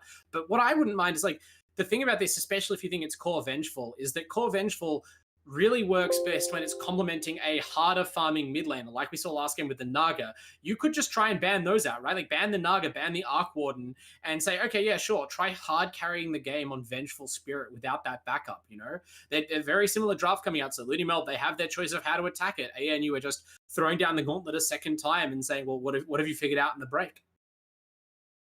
Yeah, what have you figured out in the break? I mean, I guess, potentially the Legion, we saw Chestnut had a incredible game 2 performance, I should say. So now this third game, it's, you also highlighted before is that the Venge swap factor against the Pudge Dismember. Yeah. And now you've got to halve the spell in the press attack as well. So Darkseer, okay. Interesting. This could be a support Darkseer. This hero has been pivoted a lot between 3 and 4 position on this patch, at least that I've seen. But it does give you another very nice combo with the Pudge if you want. Really flexible here out of LoonyMelb, in part because these heroes aren't like the most common picks right now in the meta. I would have liked to see an Oracle. I feel like that hero just smashes Legion Commander. It's tremendous against the magic damage of the Gyrocopter as well in the laning phase. But now it looks like, at least 2 of these heroes are most likely supports for LoonyMelb. So they are going to just need someone to come in with, I mean, I want to say a Dream Coil. That's obviously not in the pool. Some sort of AoE disable, right? Because these heroes can get the work done in an enclosed space, but they lack control currently. Yeah, they do. They do lack control. That's a big issue right now. And I wonder if they've just gone, like, really pigeonholed themselves. Like, yeah, we played game 2 really well. Let's just pick the same heroes again. But those same heroes had a lot of weaknesses. And okay. With the Nyx band, they go for the Clockwork to fill that same role, setting up kills for the LC. I don't like. The issue is that I don't think it does the, like, yes, you set up, but the Nyx last game was like, you're against 3 intel spammers, which, like, Nyx is stupidly strong in that matchup. You scouted for the Legion, but Clockwork doesn't have damage now to get the dual target in a threshold while Legion can finish you up. Like, Clockwork this game has to play the sacrifice. Like, they have a lot of heroes that want to do the same thing almost. Like Venge, when you get Aghanims, you're so far on the front line, just putting your body on the line. Legion, you're just going to kind of do the same. This game, you can play more of a back foot and be this counter initiator, but you don't have, like, again, this is now they have to draft the win condition for clean coal. Like it's something like that Naga Siren like they needed last game. And now it's just a lot of those heroes are going to get banned out. I mean, there's only 2 bans left for LoonyMelb right now. I feel like they have to, there's Naga, there's Arc Warden, there's the Invoker that you mentioned last. I feel like an Invoker would be enough by itself. That's what we thought they were going to pick in game 1. And it's interesting to hear you comment, because I'm not saying you're wrong. Like, what you're saying makes sense. But I don't necessarily feel that that's going to go badly for ANU. I actually think their draft looks better. Like, I prefer this draft to draft matchup for them to the one last game. Because it seems like LoonyMelb, yes, they went back to that Void Spirit that can rotate. Yarok played it very well in game 1. But it's not quite the AoE lockdown that the puck provides, right? They're looking to create some very spread out, very chaotic team fights with these different heroes. They're all individually strong, but then you have all of the heroes in ANU capable of not only spreading out themselves, but disrupting these heroes. Grimstroke and Pudge hate to be hook-shotted. Darkseer, his mobility is limited heavily by these heroes if he gets dueled or cogsed. So he can be swapped back in as he tries to scurry away. So it's going to be difficult for them to kind of manipulate and kite the way that they want to against so much gap close and so much stun out of ANU. And themselves, if they can't control a target, these heroes can't really pour out burst damage at range either. Yeah, they can't do that, but I think it's the lack of control from ANU, where you're going to see this Void Spirit have a free time. The Surge is going to be so annoying. And now LoonyMelb probably look for, I mean, they're going for, of course, a position 1 in the last pick here. Once again, the Morphling banned out for the factory against the Gyro. Even the Venge steal is really nice. But I think something like a Life Stealer can fit really well. I always like a melee core when you've got a Darkseer. And also you've got a Grimstroke as your 5, so you want that anyway. Honestly, like they could... We don't see Riki a lot, and there is a reason why, but I think Riki Grimstroke is such a stupidly strong lane combo. You don't really use that Darkseer Surge, though, so they probably don't go into that. I mean, there's other heroes. I quite like the Riki. I like the Lifestealer as well. Lifestealer, very, very strong this patch. Can go late game against these heroes. Really strong laner as well, right? Like last game, ANU got the ball rolling because Chestnut was able to have a really good time in lane. And okay, maybe the Clockwork Cogs can be annoying for you, but just having that Ghoul Frenzy, just walk at Legion and punch her. Lifestealer might be the hero who's strong enough to bully Chestnut out of the lane a bit more and slow down the timing with which ANU can get out and active on the map. Well, what are they lacking for Loony? They're lacking... They're lacking Siege with carry. They do still ban the Riki. You're lacking Siege, which, there you go. Honestly. It makes the most sense. And it prevents the burst, right? If someone gets dueled, you can just hop in them, give them an extra 3,000 health with the Infest. It's a very strong counter. Yeah, it is. And you're also going to get that Aghanims from the Darkseer. So the extra health coming through from the Iron Shell is really nice. This pick has to do a lot for ANU. Invoker. No, Razor. Okay, so, I mean, that's I think a Stealer, yeah, and it's a great pick. This is what they need to do. This is faster tempo, right? I think that the Naga pick worked for game 1, but this looks even more threatening because, like, the rest of the lineup can play very fast, and you saw they kind of stumbled a bit in the mid game, right? When the Naga wasn't quite ready and they were trying to fight bottom because everyone else wanted to go. Now they will have no problems with that. Clean Call will be right there with them on this Razor, linking up the Lifestealer, forcing Void Spirit out of position as well, and just trying to bully these heroes back. Now, the issue with the Razor getting picked up is that you've got no stuns. You got no stuns, no AoE control, but like... I do not count a magic missile and a homing missile as stuns. When you've got a Void Spirit who can dissimulate, when you've got a Lifestealer with rage, it does not matter. Like you are not controlling people, which means the static link isn't doing a lot. So now you've even got Surge as well to get out of the static link. Razor's going to have a really good lane versus the Void Spirit. This lane sucks. It is not fun for Void Spirit to play it at all. But you do not have a team to back up the Razor. That is my issue right now. What are you going to do? How is he going to itemize? It's a big question mark right now. But Clean Cole, he has been looking a lot of games I've seen Clean Cole play. He's been incredibly dominant. So that's the question. And I'm also really excited to see how this Venge and Gyro is going to lean now versus a different opponent, versus the Darkseer, versus the Pudge. You've got some interesting combos. I mean, it's a lot of damage with that Venge and Gyro, but it's also the same with Dire. Like if you get a hook with Rot, with Iron Shell, you can surge up the Pudge so if he can gap close after the missile. It's this one. I like Dire's draft a lot. I just, We'll see what Razor's able to do. I think Radiant can't go late game with this. No, they're clearly not planning to go late. I like ANU's draft, so I'm happy to make this a bit of a friendly bet here in game 3. It's clearly a close one, right? And you're right that the drafts are weird, but I think they line up in a way that makes them make sense, right? Like, neither team has a lot of control. These team fights are going to have multiple calls on either side, really spread out, lots of skill shots involved as well. So it's going to come down to mostly who gets the best vision to make the jump happen, who's in position, save their team with a bit of an infest or a swap or something, and just who's able to execute better. It's a very high execution requirement game. You don't have those just easy AoE stun into AoE stun into AoE stun type of combo. You really don't. And in game like Dota at the moment, we see like you need that execution. You need that capability to be able to chain lock someone down and then have that burst potential and then just bring them down from 4 to 0. And when you don't have that, oh boy, Dota can get very, very difficult in the late stage, and that could be, it could definitely be a factor. What about when neither team has it? It's just going to be chaos. Yeah, I mean, we'll see. Exactly right. It could just be a chaotic performance, but what an exciting one. This one going the distance, going the third game. ANU did such a good job to be able to even up the series in the second game, and I still think that they've got a really solid draft to be able to take this, but I feel like they have to perform, and I don't think they have a lot of a margin for error. Definitely not. Compared to the last game, their draft is a little bit trickier. I mean, having Naga Siren, it's kind of what made the difference in game 1 as well. Like, if you know your role in the game and you know your opponent's role in the game, you can kind of play very comfortably. It makes all these little decisions easier.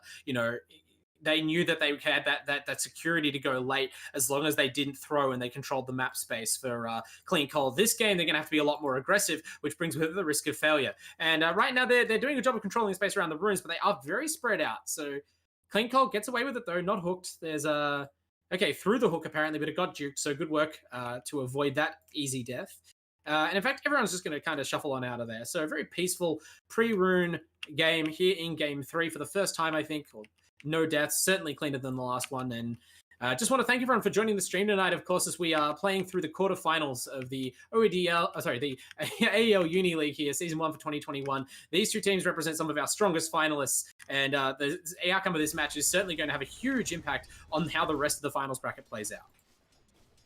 Yeah, without a doubt. I mean, this was a team throughout the group stages that were looking incredibly dominant. I mean, they were flawless for the boys on the other best team, right? Yeah, they were just honestly taking games left, right, and center. I'm trying to remember where they came in the end. They were second place, only lost one, which was against UQ Ultra Chad. So second seed up against the third seed right now of Group A. And I mean, for Group A, ANU, they won 2 games and tied 3. So a lot more convincing victories for LoonyMelb than ANU. And if they can come out with a bit of an upset, then they got the Vorkor. They're getting aggressive on this Lifestealer in the lane, but yeah, the Grimstroke. You talked about how powerful this hero is, and I don't think we got to talk a lot about it in game 2 because the team was kind of getting run over. KGS has not stopped this whole match. The supports have been very high impact for both sides, and maybe this will be the game where we see the Grimstroke completely pop off as we actually watch it set up a kill.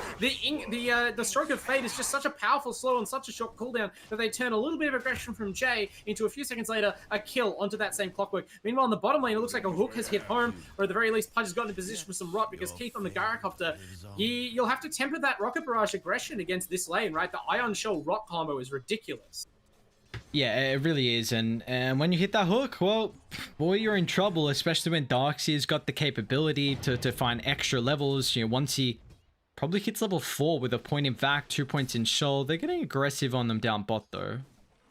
Yeah, they're trying to hunt, knowing that the Pudge, their health pool is kind of the limiting factor here. So Keith, at least having gone back to base, is back ready to scrap. Well, we need to get a bit of regen flown in here for Bob Finance to return to the play. Okay, they managed to kill Vorkor's Courier, but I think this Lifestealer himself is going to be very difficult to bring down. That had a whole Orb of Corrosion on it, actually, so huge win for them. Great scouting by Jay, who's looking to follow up an excellent Nyx Assassin game. But you expressed some doubts about this Clockwork pick. You're just not a fan of Clockwork support this patch in general, or this game? I think Clock support's fine. I just don't the difference is it doesn't do what the Nyx Assassin did last game, and I feel like they have a lot of the same heroes where you just all want to jump in and go. I mean, it's great versus the Grimstroke, but like Lifestealer doesn't really care. You get out of cogs. Yes, the hook shot's great versus the BKB. It's the scouting factor on the rocket flare is going to be a big thing, but I think Oh, Gyrocopter just wanders into trouble, decided to see whether there was anything fun happening in the trees. There was a pudge there, although granted Bog Finance just overstepped slightly in securing the kill, and Haha with a quick 1-2 punch the Vengeful Spirit, no damage slouch in lane, and manages to net that counter kill. So not so bad, but that was kind of comical to watch. I don't know about like Clockwork position 4 as well. Like that's the big question. Like this hero doesn't really need a lot of farm. You can do a lot without the farm, and like we're gonna see that. You know, last game, you know, the leaners was the big factor from doing a lot time and time again with the gold experience. So, you know, we'll see what Jay can do. I've been impressed with Jay. You know, his last game on the Knicks was really solid, and we'll see if it's. Yeah. I mean, maybe just wanted a higher impact support hero. Bog Finance has been popping off really hard every game for LoonyMelb, and on Pudge, this is certainly the highest ceiling hero yet, but it's all about finding the hooks, and this time there's not going to be any setup just to settle for pinching the water in from the Razor, so some more solid fundamentals there, controlling the runes, and trying to help out, you know, what you identify correctly as a bad matchup. Yarek's not that far behind, though. Yeah, the fact that the Void Spirits have got a decent amount of last hits right now is 15-202 build. I am intrigued that he's actually maxed out the Remnant. I think you have to go max the Simulate and Resonant Pulse, because I don't think you farm the lane much, and you just want to shove it out, then flash farm the jungle. And maybe just those extra points in the Remnant, you know, help with hook, also help holding back the Razor with that extra stun lock. So just a concession of their lack of stuns overall, right? Like someone's got to skill a stun. Yeah, it's just like what lane is Dux is getting chased down here. Yeah, okay, he did eventually die. I expected him to die a lot faster than that after the homing rocket hit, but he got to surge off and live a little bit longer, drag the Venge away from the creeps. That's something, but, you know, Bog Finance trying to be everywhere on the map right now as the Pudge doesn't even have a boots, relying on just Windlace to get around, can't always be in position, and yeah, they managed to sort of corral the Darkseer into a difficult spot. And now they're... Okay, Keith doesn't have any mana left. Boggs misses the hook in turn. So it looks like we're going to slow down for a moment. Maybe not on the top lane, though. This is what I mentioned about the lifesteal, right? Look at the level 2 Ghoul Frenzy. Just walking the Legion Commander, one of the best trading heroes in the game, out of lane. Yeah, these matchups, not the funnest, especially with the Grimstroke as a support. Like, Radiant may... I mean, maybe they had a timing with level 2 battery assault where they could get on top. They're actually going to use... They're just moving around the map now. Misses the cogs on Bog thanks to the surge from the Duck Flinger Darkseer. That managed to actually bail the Pudge out, so this is looking like a wasted rotation. It seems unlikely that they're going to catch the Darkseer. Their spells are all on cooldown. Okay, they get a magic missile back. This is by time for the cogs. Looks like it will. The hook out hits the Gyrocopter instead. The cogs... Okay, this time the mana burn is enough to get the job done. In fact, Bog Finance may have signed his own death warrant. The hook onto Keith is dangerous, but this Gyrocopter is only a support. He has just enough damage to kill the Pudge. Just walks him down, accepts the death to the 2-2. What a crazy fight. And yeah, maybe regrets throwing out that save your mate kind of hook. But, you know, when you're a support and your core is giving their life for you, it always feels a bit bad. You'd rather save them in turn. Doesn't work out how they hoped. Man, Razor has 44 last hits. Holy. Playing Cole is just... I mean, this is the thing. Like, you max... You can max out Plasma Field, shove the lane, go play around the small camp. And that's what I just, kind of wanted the Void Spirit to do. But he's gone for a 2-0-3. But I honestly think Yarrick is kicking himself with this build. I think he might have to commit back as Legion top. Chestnut's in trouble. Okay, so this is an interesting game because Chestnut had a great game in game 2. We identified how critical his game is to the team overall. Seems like he's the shot caller as well. So when he's in a position to make plays, they look a lot better. But this game, Clean Call is so far ahead of Yarrick, and Yarrick has been the key playmaker for the side of LoonyMelb. So now, maybe there's more space to do this sort of thing. Killing off Darkflinger, deep in the jungle, the Darkseer, again, just overstepping the mark. The Surge can't get you out of every situation. And you have to recognize that this time, Bog Finance is not just this constant shadow in the lane. They're moving this Pudge around a lot to try and make things happen. But he's only having about as much success as Jay is on the Clockwork. And now the homing missile, that at least is a lot more reliable. Just hounding the Void Spirit back under the tower. Does not even have upgraded boots right now. A very sad Void. I worry for how this impacts the damage, right? This has always struck me as a hero that kind of loses that mid-hero solo killing potential if you don't keep up in items. Yeah, experience is going to be a big factor though, where his damage can keep up in that regard, but you'd be able to get a lot of experience if you could clear creeps, and it can't do that. I mean, this is the impact of the swap on the Darkseer. Again, that surge kind of just runs out. They didn't even need another stun. Just the short range level 1 swap by itself kind of negated the impact of the surge. Results in another death on the Darkseer. That's his 4th in 8 minutes. I think he's meant to be the core here. That is unfortunate. Yeah, I think he's meant to be the core as well. He's gonna definitely have to switch up his item build. He needs a 4-staff this game. Like, you know, Cogs is great versus him. A 4-staff against the Gyrocopter, against the Venge, against the Razor, and you are... This is the thing about a Darkseer. Like, I don't know. Sometimes you can have a decent lane. Sometimes you just get run over. I'm kind of surprised that the Pudge wasn't playing as much in his lane to kind of get these kills on the supports. And now that Haha's level 7, like, you hooked the Venge. He's like, okay, I'm just gonna turn and man fight. As you know, bot lane we should have some aggression. There's a swap. To get something done. He hasn't built farm creeps, so he's gonna farm heroes instead. Kills off the Haha Venge, slows down that Aghanim's timing. Keith also looks very stuck right here. Jay's in deep as well, has the cogs together, just locked. That's not a fight you want to be locked into if you're ANU right now. And Yarrick leveraging that haste into the maximum, finally getting some reward for the build. I mean, they've been desperate to get his hero into the game, right? That's why the Pudge was leaving this lane. It's cost them a lot early on, but they finally get a win back. And like you said, the levels on this Void Spirit are what's most important. Now he seems like more of a threat. Yeah, and that's what you need to do, because Yarrick, he didn't go for the build to farm, so you need to make plays across the map. Heading down bot is the perfect lane for you to go to. He's going to give up a duel for this as well. He can't keep running. Like, this is the way that Centaur Warrunner plays, but you don't have tanky Centaur privileges. There's not a Vanguard here. He is so easily killed for doing that, and at some point, it just isn't worth the space created you're pinging out. You find to do that on a Darkseer if you've got an Observe Ward deep there. Like, Dire actually need to prioritize keeping the Darkseer alive and letting him do something like that, but they're just not. So maybe you put the Lifestealer down bot and give the Darkseers some of the dead farm up top, because eventually they're going to try and take over there. But you know, what is the Lifestealer got at the moment? Actually, he's building up into the armlet, so he's got a lot of farm for... Yeah. He has been the big beneficiary of the way the game's been playing for the Dire, right? We've been talking about how much Clean Cole's farming, and he is out farming mostly the Lifestealer, but the Lifestealer is ahead on net worth, more valuable creep kills, so, you know, it's hard to say that that's a hard loss for them, getting that top lane left completely open for Lifestealer. It's a question, if he's going this Amulet build, how much can that pay off? Because, you know, you're looking to fight very early. And well, this is a good fight for Dire. It's a great wall from the Duckfinger Darkseer, finally getting that level 6 and immediately putting it to use. They run down Haha, so the Vengeful dies again. Same as last game, but this time the Ags is even slower. Definitely not a terrific start. So, you know, these deaths are starting to add up here. That being said, they're still looking strong in the mid lane. Clean Cole will be the one leading the team. Maybe even gets a free kill on the Grimstroke here as Keith rotates up from that bottom lane, gives up on that, and looks for easier picking somewhere else. He's going to get stunned, doesn't too much care. The hook actually falls short, and the hook shot means that Bug Finance exposed his position. Might just give up a second kill as a result. Even Yarrick has to bail. Clean Cole gets aggressive with the static link and chases away the mid laner. So now that's going to be 2 kills in a tower. Thank you very much, Vorklaw. Of course, using his own catapult to take away the tier 1 tower atop. Don't know if the Radiant can really save this, even with their glyph. They don't really want to rotate. But, you know, a tower trade and a couple of kills on top is a nice way to start things. Very much is. They're going to try and defend mid, though. Let's see if they have the numbers.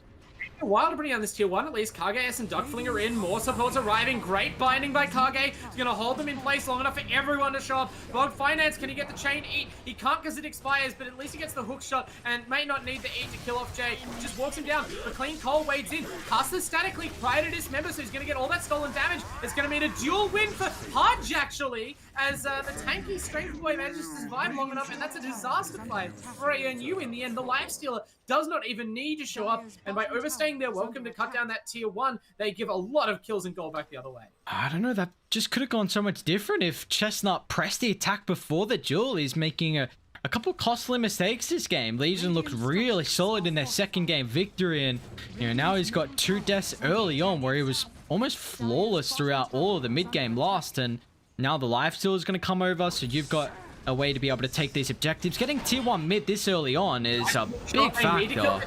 But how can they? He has the armlet, right? We talked about that. Look at the Infest, not only moving him a long way out of trouble, but immediately boosting Yarrick to unkillable levels. That's how you retreat from a tier 1 tower kill. And looks like they're going to get away even without giving up this Grimstroke.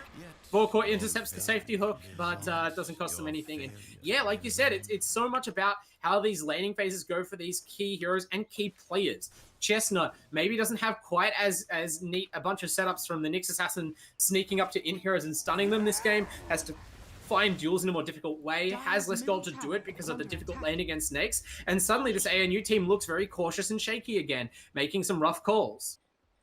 Yeah, I just love what Yarrick's done, honestly, this game. I think he's been on point on his Void Spirit. Game 1, he looked really solid. Those rotations throughout the early game gave them a massive advantage to transition into the a solid mid game, and it was not a fun laning stage at all. We saw the Razor with like a 30 last hit advantage on him, but Yarrick, the only way you can come back on this hero is making rotations, and that's exactly what he did. He's almost got a Yule Scepter now, which is going to be such a great item to be able to help Kite, and it's just going to enable him even more. So big props to the position 2 here from the sign of LoonyMelb, and now we also see that this is just a game where Dire are getting a lot out of the map now. That tier 1 tower mid is going to give them a lot of opportunities, and they should also be able to have a strong team fight to defend top. I'd like to see them bring the numbers. Yeah, my big concern right now is there's no one tanky enough to really go in with confidence on the side of ANU. It looked like it was going to be the Razor, especially after the Venge died a few times bottom, but giving away those kills in mid, dying on the Razor, and then giving up towers such as that you've boosted the gold and the timings of these Dire heroes means that I'm not confident anymore that you can survive out in front, and without the confidence to run in and throw out a static link, it's going to be very hard for Clean Coal to have the same impact this game. The Lifestealer is clearly not keen to walk up and make himself a target for that ability. No one else is really a great hero to grab, and this was your final pick of the draft. Like, it has to get a lot done. Yeah, it really does. You're going to have a solid performance with otherwise... The trees, Chestnut going in no fear after the Pudge. Pudge already has 10 dual damage. Maybe he likes this on the second time. Not so much. There's a lot of heroes here with a lot of news to bring him down. But just baiting them into the tower means that they are now in an extremely sticky spot. Void. The lack of tank is going to matter really quickly. Jay turns around, tries to stun the Arrow because this double damage Void is carving up the team, but Vorkor pops out of him, so there's too many heroes to bring down, and I mean, you maybe could have predicted that happening. You've dived way deep into the tower. Your team does not have the AoE spells that you need to thrive in that kind of position, and it's an easy matter to teleport in on LoonyMelb and clean up those heroes. Yeah, just you're not fighting with your Razor. Like, he's probably, if not the strongest hero right now, at least top 3, and you're not fighting with him. Like, get him there, get him active. You know that Dire have very good team fight right now, like Soulbind, Vac, Wall. If you dive too deep, you're going to get punished. You can't make a maneuver like that. Great use of the Infest from the Lifestealer, just giving you that bonus health to keep the Void Spirit alive, even helping out, of course, having a double damage rune. You love to see that, but now it's a 3,000 net worth lead, and now this game continuing to swing in the favor of Dire. It's crazy how much it changed complexion, because in the laning phase, I was saying ANU, they're on a roll right now, they're looking good. And nothing that drastic has changed, but just the decision on how to play the map. This is something that you sometimes see from these teams. They're just maybe not talking, maybe on different pages. If you're Razor, I feel like Cole feels a ton of responsibility. And after that first mid-death, where you were feeling strong after the laning phase, and you were trying to be the big man for your team, you die, you're like, guys, I need to stop. I need to make sure that I get farm, because this Lifestealer will outscale me. But if your team are still trying to fight and you're committing to taking an ancient stack, that only makes it harder for you. Like, you're gonna play passive as 5. Yep. Yeah, exactly right. Play passive as 5. I mean, you got Blink now on Chestnut, so this should give you a bit of a window to make plays. You're still missing the Aghanim still on the Venge, so you really... Kage? Holy this teleport, yeah, Kage, there's no way out. And look, if you are going to go for a kill, when I say play passive, this is very different. I mean, they apparently can't save it for a dual kill. Poor Chestnut probably would have loved the damage, and it is just a support, so not a big win. But that, like, way better to go on a kill out in no man's land than under a tower where you're basically requesting a fight. That kill doesn't give them anything, though. Like, in fact, but... Oh, they want more fights. They're teleporting in to defend the tower. They realize the trade of a tier 1, maybe for a tier 2, isn't great. So Keith sticks himself out there. The hook doesn't quite predict his movements, but Duckflinger with a great vacuum sets up things for them. But even before Jay can get in there on the clock, and again, the call's just unarriving in time. Cleancore and Haha literally just showed up after 3 heroes have died. It is a good static link. The Yules is on both sides, making it easy to drain a lot of damage, but there's no way to use that damage now because, again, your whole team just died. Oh, the swap into bug finance. Okay, so they're gonna have someone to get. Yeah, Razor's got 115 damage. You gotta be careful. Yeah, step forward there to throw the hook into the trees was maybe a little bit too cocky, but this is what they're expecting to happen. They just know how strong Vorko is. He has a whole Desolator on top of that armlet. I don't know how much damage you need to steal from that guy to be safe, but you do need to get him onto a target. A little bit premature from the punch to step in. Still a massive win for LoonyMelb. They are looking tremendous right now. This might be better than their game one start.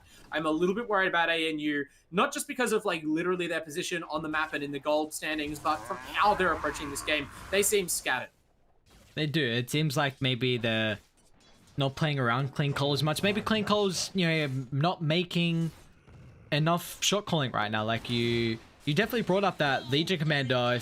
If Chestnut was making a lot of calls for them last game, he probably more than likely is always going to be their shot caller, but when he's not feeling as strong in the game, then it can be very awkward for you to make the plays, and that's where the strongest hero needs to take over and be proactive with his voice. And maybe Razor's just not doing that. Who knows right now on what the comms are, but you've got to, like, he just, like, they smoked and he just attacked out of smoke. Like, they smoked under observe ward anyway, I believe. So this is just should be for nothing here.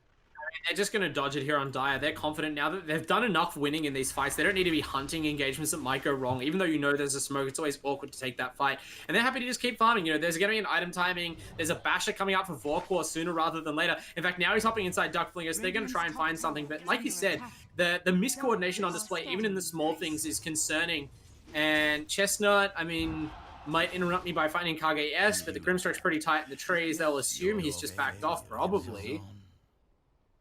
Yeah, looks like he will escape. So for me, I think it's a difference in playstyles, right? Because like Clean Cole was not the leader, was not the shot caller for them previously, right? He was the isolation farmer, but this game he's on a Razor and that playstyle doesn't work as well. And even then, if your confident hero is on, even if you are a confident player shot calling, you're on a Razor, right? You're not really like an initiating hero. You can't force fights on your own terms. It's actually up to the clockwork, especially when the Legion didn't have Blink Dagger until very recently, and the Vengeful to make the fights happen. And if those aren't your confident players in terms of predicting, oh, it's backwards. Yeah, just kind of throws the hook out, sort of like just to show you can hit it, I guess, make them scared. And the team are probably like, hey, Bugged, we don't really want to fight the Razor right now. But see the difference, right? Just immediately blinks out of what could have been a really bad fight. Yeah, it's just also the vision they had in the area was super solid. And they're just going to do like exactly what they should. You put Kage up top. He can just play the dead lane. I mean, he's already, what, level 11, I believe, on Grim. He's got the 8th lens. He didn't prioritize the Agnum shot in second game, and he hasn't got it queued up just yet as well, which I do kind of find surprising, nor a 4-star. So we'll see with that, but regardless, it doesn't mind about his itemization. It's how they're playing. Put the Grimstroke key. If he dies, it doesn't matter. He instantly, the rest of the team will pressure tier 2 down bot, which I'm kind of surprised they've kind of reset the map at the moment with how aggressive their wards are, but it's just a factor. Like, if you have a support playing the dead lane, if they get that kill, you're going to trade a tier 2 tower, and it's a lot more beneficial for Dire. So they're just making sure they min-max everything. Yeah, if you draw the line with the Dire farming, they're getting like a good 70% of the map right now. They're getting all 3 lanes. They're in their own jungle with their more vulnerable heroes clearing it out. The Darkseer and Pudge staying together. They're close enough that they can react. It's like game 1, they won despite some nerves. Game 2, they got caught out by the Naga and punished pretty hard. This looks like the LoonyMelb that went nearly undefeated in the main season and looked very strong. They are just taking this game apart methodically. Now, Kage S, like you said, might give up a death, but look, immediately, like you said, the lines drawn on the map. This is what Tuckling is. Kage drawing them. He knew that he was vulnerable up there, and he's like, right, boys, they went for it. Go for the towers. So the issue is that now Dire were playing too passive, though. Like, that lane should have been at that tier 2 already. So too much. I think maybe they thought that the team was smoked up behind him, but the Lifestealer chews it up pretty fast. He does indeed, and now with the Razor getting hooked, can they bring him down to start? That's a big kill. Clean Cole, he's not as tanky as he could be, right? Not a finished halberd yet, but manages to slip away from the fight. Not quite control, right? We haven't talked about it much since the draft, but it matters there, and now it might matter a lot for ANU. They were able to kill off the Vorkor Lifesteal. That is massive from Chestnut. The Blink finally alive on the Legion. He's waited a couple of minutes to use it, but it pays off massively. Triple kill. Chestnut, he has been their heart and soul and their main leader in this series. That is so big for him and for ANU to win that fight. Yeah, like literally, that does not happen if that lane is not shoved in already. That's a big mistake. Like, Kage's doing everything he should be doing. You know, playing the dead lane, shoving in top. He dies. Guess what, boys? You have to be You've got to be hitting the T2 tower. That's why they were able, you know, that last fight that worked previously at the bottom side of the map, that worked because Radiant didn't all TP in together. This time, they switched up. They TP to the T3 tower. They all revealed themselves at the same time. They've got a numbers advantage. Dire, they didn't execute properly, but they kept going. They stuck around for too long. Just the communication wasn't there, and they aren't kiting Radiant. Like, where are the 4-stuffs? Why are you not building 4-stuffs this game against the Radiant lineup? It's great against it's great against the Cogs. It's great against the Razor. Like, they need their items are not. The glimmer against Duel is something you don't see a lot, for instance, and the Pudge is building a shard, which can save you from Duel, but not from Static Link, if I recall correctly. So yeah, interesting item choices. I'm sure at some point someone will buy F4 stuff, probably.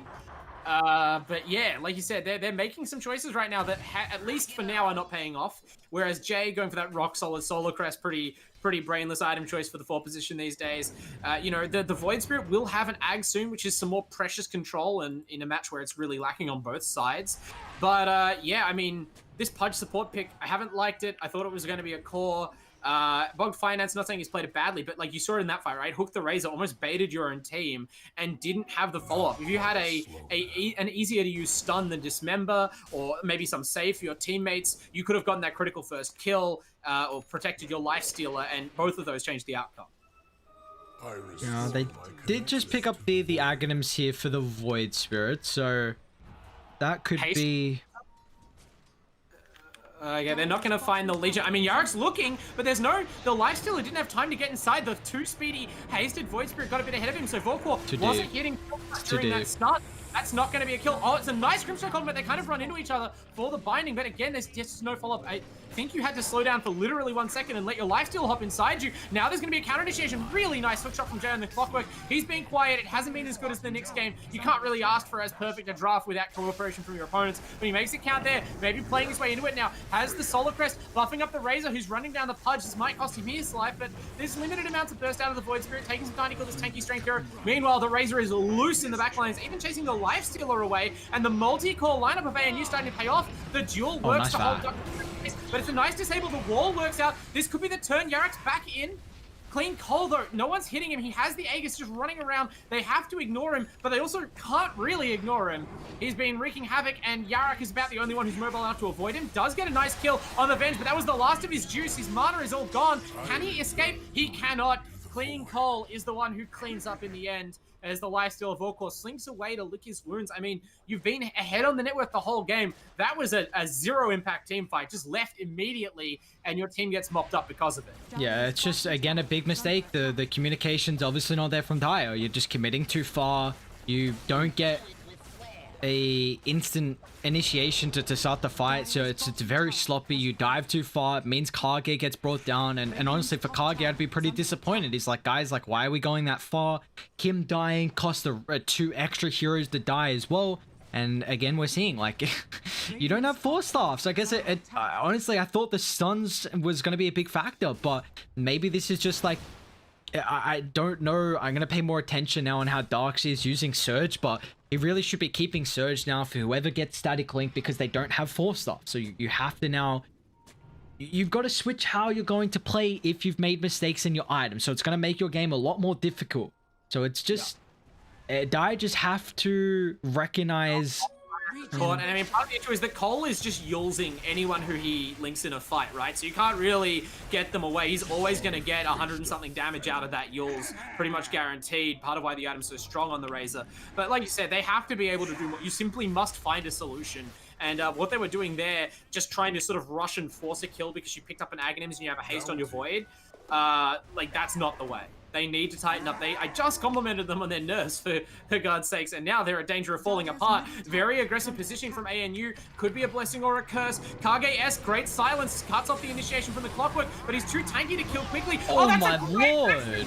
They're all still trapped in the choke point. Clean Cole is just taking up to stay alive, but not for long. He does have an Aegis, but his whole team is dead. It's just a Clockwork trying to walk away from his own illusion there, who can potentially provide support. Is the Razor strong enough to get it done by himself? I don't think so. What a huge turnaround. That high ground position. I think ANU thought, oh, we've got them caught here, fish in a barrel, but they are the ones who walked into a choke point against Darkseer. You do not live long in that scenario. Jesus, what a vac wall. That was incredible. The combo as well. I mean, Void Spirit, all that AoE damage is just through the roof. What an incredible swing. You team whacked them. You're now going to shred the building. And that honestly wasn't looking good as well. Like, you were fighting into the ages. The life still got static link. That's a lot of their damage as well. But man, just Darkseer put them on their back that fight. And honestly, I'd kind of been, questioning his performance so far, game 2, game 3, but with a team fight like that, he's, making amends. As you expect for game 3, the nerves are back in full force. Vengeful Spirit picking up the second Solar Crest for ANU. And in general, like, that team fight, I think it comes down to just the 3 and 4 position play. Like, the Grimstroke there, or I guess it's a 5 position Grim, but the Silencer on the Clockwork was instrumental because the Clockwork saw those heroes and thought these heroes are encircled, we have them out of position. But because of that delayed initiation, that bought time as they ran in, where the Darkseer was completely uncontrolled, just lined up a perfect ult combo into the Grimstroke combo. And without something like that generous, I don't think they can win out in that situation. But Duckflinger comes through when his team needs him on this DS, and now it feels like the game's reset.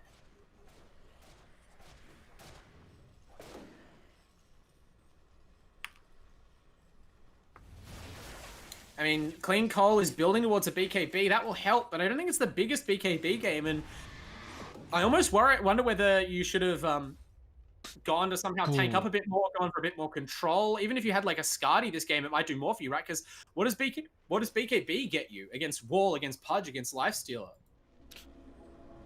Not a lot. I think he's just hoping not to get caught. kited. No, not Chestnut. He's so important to the team, and he gets instantly destroyed. They finally slow down enough to put the Lifestealer in the Void Spirit. That's the combo they were looking for, and the Clockwork hooks in, but it's only to set up a free Soul Bond for KGS. He whips his Lifestealer on the butt. Get in there and get him, boy. And so he does. Yarak picks up a kill, and now another, it looks like, onto Clean Cole. Vorpor takes that one. I was waiting for the 17,000 net worth Lifestealer to make his presence felt in the game. Finally, with the Botanic, it looks like he has enough, although Bogged wants him to slow down, hooks him back out of it, maybe another kill. Might have been a little bit much anyway, and they won't overextend. They're going to mop up this tier 2. But I mean, when you look at the items alone, I don't know how ANU deal with Vorpor. Like, this Lifestealer is insanely stacked, even has the Paladin sword.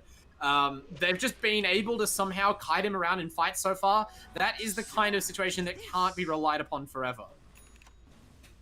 No, it definitely can't indeed. Like, you can't duel the Lifestealer. He's already got Natural Feast. He now has Satanic. He now also has Paladin Sword. So he's going to be getting so much health back every time he right-clicks. And that's one of the best ways to be able to counter a Legion duel. All you can rely on is your right-click damage. And the fact that you're going to be getting a stupid amount of health back is ridiculous. This game is just... we saw that fight though. Like, Razor getting kited means he can't right-click, even though he's still a lot of damage from the Lifestealer. So...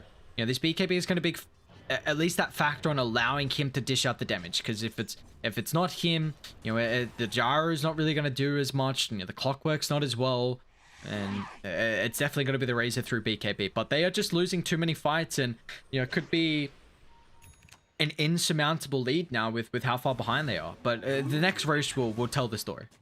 I mean, Haha's really stacked up the minus armor. That's one way to bring down the Lifestealer, right? Desolator now on top of the Ags, on top of the Solar Crest. Hasn't got the Shard yet, but you have to imagine that's queued up next. And they've caught this Legion Commander again. Looks like Yarak is playing so keen on this Void, and why not, right? They've got the Shard up on the Grimstroke now. That the few stuns, I thought the Radiant had the control advantage to start with, but it's starting to slip away, and especially against the Lifestealer, some of the best tools are ineffective, right? Like, the Razor finds it hard to stick to the Lifestealer harder than anyone else because you have to respect his damage. The duel, like you said, doesn't really work. Jay can't really afford to hookshot Cogs a Lifestealer. It won't hold him for long, and it will be your death. The magic is obviously ineffective, so what do you even do to stop this ghoul from monstering you? I mean, it's had such a high win rate in games that I've seen that have gone late this patch, and we are approaching that late game now, so I am very worried for ANU. Yeah, as you should be, and they're going to smoke up. Infested is the Void Spirit. They're going to try and... He's even got the Quickening Charm as well, and he bought this... Whoa, okay, he bought the Aghanim shot. Increases damage by 200. You get an extra ring, but that is... I'm really surprised he bought the Ike Shot, because it is like CT, maybe even lower. Like, you don't see Void Spirits at all commit for this. So I want to see what he can do with it. I mean, it is going to be nice to kind of get out of the Razor. Maybe it's just... honestly, if Razor's static linking you don't give a damn. Like that, you should win every fight if Lifesteal is not static link.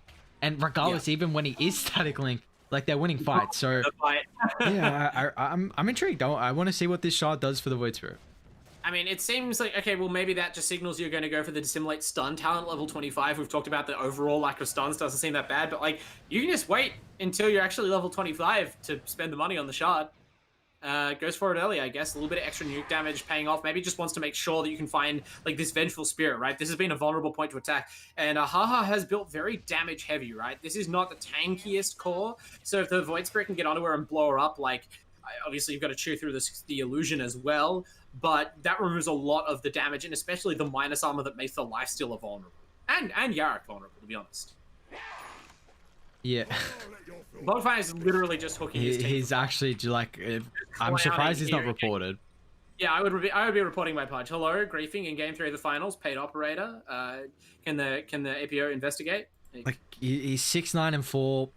Deplorable performance from Podge, and he's just hooking his teammates as well. Just report him, guys. Just report him. Intentional griefing in matchmaking. I guess it's not matchmaking. That's a loophole that we should really look into. But KGS, in a more serious note, finds them in the roach pit instantly. They are on top of this game right now, LoonyMelb. They've recovered from their fit of nerves in the mid-game. The Razor in deep with a Haster, and this has got to be his fight. BKB and Haster, even nice then, falls back from Vorkor and falls back into the wall, the high ground. His team cannot stay alive. Clean Cole can't solo carry this one, and he doesn't have a team left anymore. They die very quickly to the combined AoE. The cogs from Jay end up just adding to the death trap there on the choke point from the high ground. And I don't know, they were the ones who moved towards the Roche pit. It turns out to not be their home. And LoonyMelb, they are close to wrapping this one up. At 12,000 gold leaders, far from stomp territory. This has been a back and forth game all the same, but the Lifesteal are now 5,000 gold out ahead on the net worth chart, about to grab an Aegis to add to his stash. Or I don't know, maybe they'll give it to someone else. Surely it's Vork. Yeah, it is Vork. Puts away the orb, and now they are going to go and siege the high ground. Completed Abyssal, completed Satanic, completed Desolator. Very impressive farm. This is a hero that scales naturally as time goes on. Great talents. And there's just nothing to stand up to it on the side of the ANU. Clean Cole's Razor has ceased to be an effective counter. No one else was an effective counter to start with. And comparing these two final picks of the draft, it feels as though, like, that draft has to come into it a little bit. The Razor hasn't been good enough. I don't think they played well around the Razor in the early game. I think that was the big issue. That's true. Like, they did squander their timing, yeah.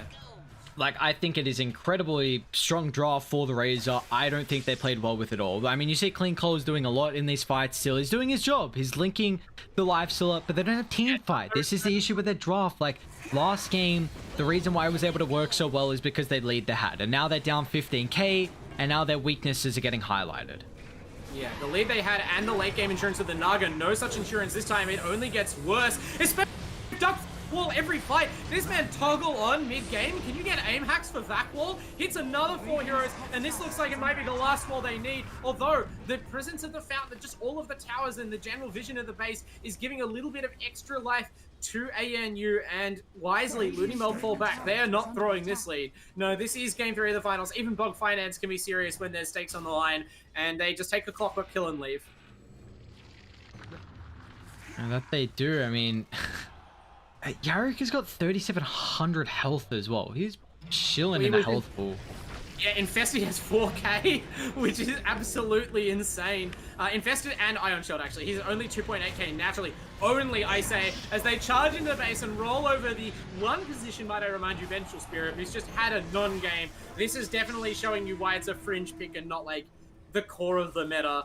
Clean Cole trying to get some help out from the Legion Commander there, but it's not enough. Like, the Razor can't, like, burst people down in that short magic protection, and, the presence of the Lifestealer forces back. Yarrick diving the base pretty heedlessly, might get punished here for it. In fact, does. That was too heedless. Just ran too low in health and mana overall, and Clean Cole, maybe they can capitalize on this. Walking at the Aegis Vorkor is a risky proposition. He just rages through the homing missile. They do not have control for this man. He's going to chew up the Razor. I don't know if Clean Cole... or not. He BKBs, but he's trapped in his team's own cogs. They get the duel, so they are sharing. The rest of the team lacks the damage. Oh, look at the lifesteal. Look at him, Vorkor is a beast right now. He hasn't even given up his first life, and I don't think he's going to. They did an admirable job spreading the damage, but it doesn't matter. They don't need the Void Spirit. He doesn't need the supports to put out any damage. He doesn't even need a save. Vorkor stands in the cogs and the whole team of ANU and rips them apart. And now, I mean, the game is still not over somehow, but it can't get much worse here for the Radiant. Oh my god. This is crazy. I mean, we just see Pudges eating people left, right, and center. We're getting some incredible vac walls. Lifesteal can just... That duel did nothing. Like, this is the thing I was saying. Lifesteal is how you counter the duel. He did not die through it at all. They almost turned it, but they didn't even go through the goddamn ages. And when you get so close to not even bring down the ages, it can just feel so demoralizing after a fight like that. I mean, you still haven't lost a set of barracks though, but just the net worth difference, it's just so obvious in these fights. It's all on clean coal, unfortunately, but you know, he's 8k behind the lifestealer. It's I think insurmountable task for them. Yeah, he's trying to build up the assault cuirass now, try and help the team out, recognizing that they need more minus armor. But I mean, it wasn't enough last fight. I don't think you can realistically build enough minus armor to deal with his lifesteal. Like you said, they just lack damage so badly.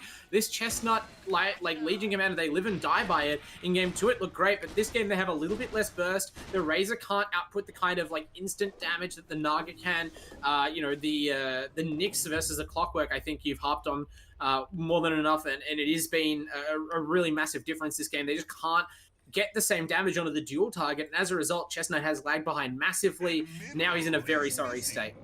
Honestly, I will say that Jay's done very well with his hooks. His hooks and cogs have been on multi-heroes. Like, he's not played a bad game at all. I just, like, the damage is not there. Like, last game, they had to... Last game, they snowballed. They snowballed with their lead. That bottom lane this game went really well to mention too, but it was the factor on what turned it around was Yarrick's rotations on the Void Spirit. Like, he didn't do it last game on the Puck.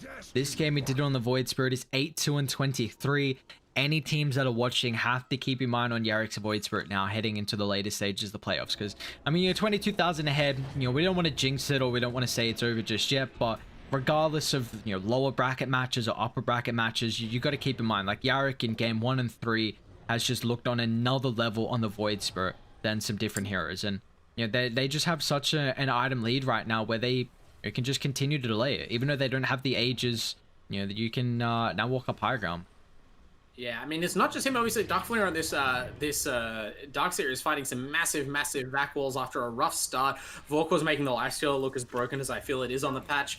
But I think it's also just the overall draft as well. In game 2, they were much more vulnerable to the kind of game that's being played here by ANU because they didn't really have a tanky front line. They didn't have a lot of heroes that could stand and fight. But now even their bit players, Duckflinger and Bogged, are way tankier than they were. I mean, Duckflinger, granted, was on the Tide Hunter, but, you know, the Pudge to Lina comparison is crazy different, and Duckflinger can help his team survive as well with his spells he has and his itemization. They are giving up way less free kills than they did in game 2.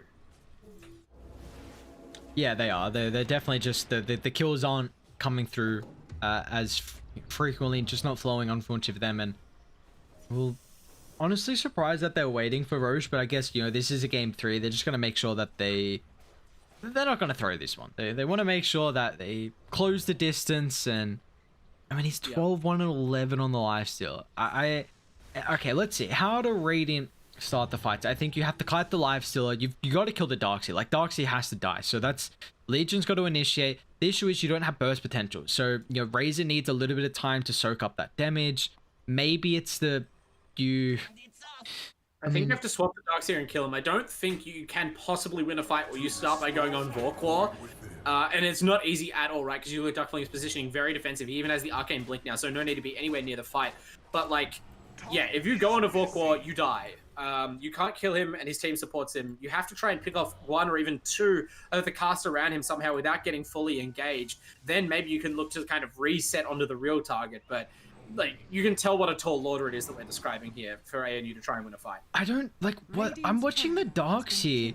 His Iron Shell is such a short cooldown.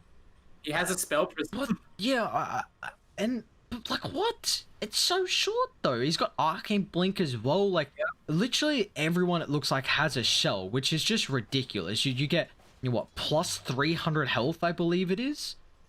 It's stupid. And what? Yeah, he went to plus 60 damage as well with the talent, so that's 150 a second, and it's lasting for this is preposterous. In those AoE situations, it's not like Lifestealer has cleave or anything. A lot of it is just Duck Flinger's damage by himself with all his shells and the illusions. It's brutal, and I mean, this is not from like a dream start either. You know, you don't think, oh, Darkseer, what a late game scaling core. You know, unless they have the perfect heroes to set the wall off. But him personally, his impact has only scaled up as time goes on through the utility of this blink and, you know, his various spells. Yeah, honestly, I was very worried with how his lane looked in that early game. He wasn't playing at a high level, but he has just completely turned this one around. Like, this has just been such a hell of a performance from him. We've seen time and time again these multi-hero back wall combos, how he's been able to play with the Surge, the Iron Shell as well, and honestly been very impressed. And the Darkseer is not an easy hero to play at all. No. So the fact that he has, you know, kind of shown that he's got the capability. I mean, he's second in net worth. That goes to show something. He's second in net worth. 12, 6, and 24. You know, he's been a part of a stupid amount of kills. He's been a part of 36 out of the 40 kills. Like, that is saying something right there. His bot lane, they're going to catch a couple of the Radiant heroes, I believe. And actually, the Radiant are the ones doing the catching. Haha and Chestnut were playing up very deep in the trees there, hoping to make something happen. We're at that stage of the game where you need to take some risks, go very deep out on the map and try and find a couple of heroes where they don't expect you to be, so you can catch the isolated targets. Like they said, they need to kill the supporting cast because those are the only heroes they can still kill. That being said, they fail to get the kill done there. They retreat before something bad can happen as a result, so they're staying in the game technically, but it's a 22,000 net worth lead. Even at 44 minutes, that's significant. And if Vorkor takes an Aegis, then a huge chunk of that net worth lead will have a second life to rely on. Oh, they catch the Darkseer! This oh my god. Save. What the hell? They just, Bug Finance just teleports the Darkseer straight out of that engagement with the Ags shard, and now things are going bad again. It's right back to the plan for you, LoonyMelb. This looks like the mop-up fight. There may not be a need to push the base with Aegis. What if you just kill everyone right here? There is no buyback onto Clean Call.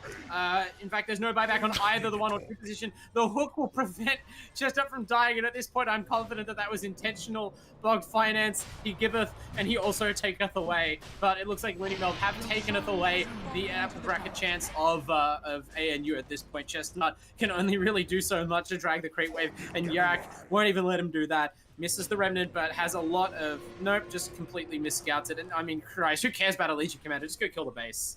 I mean, Razor's got buyback, Gyro's got buyback. The entire game, though, I've been looking like...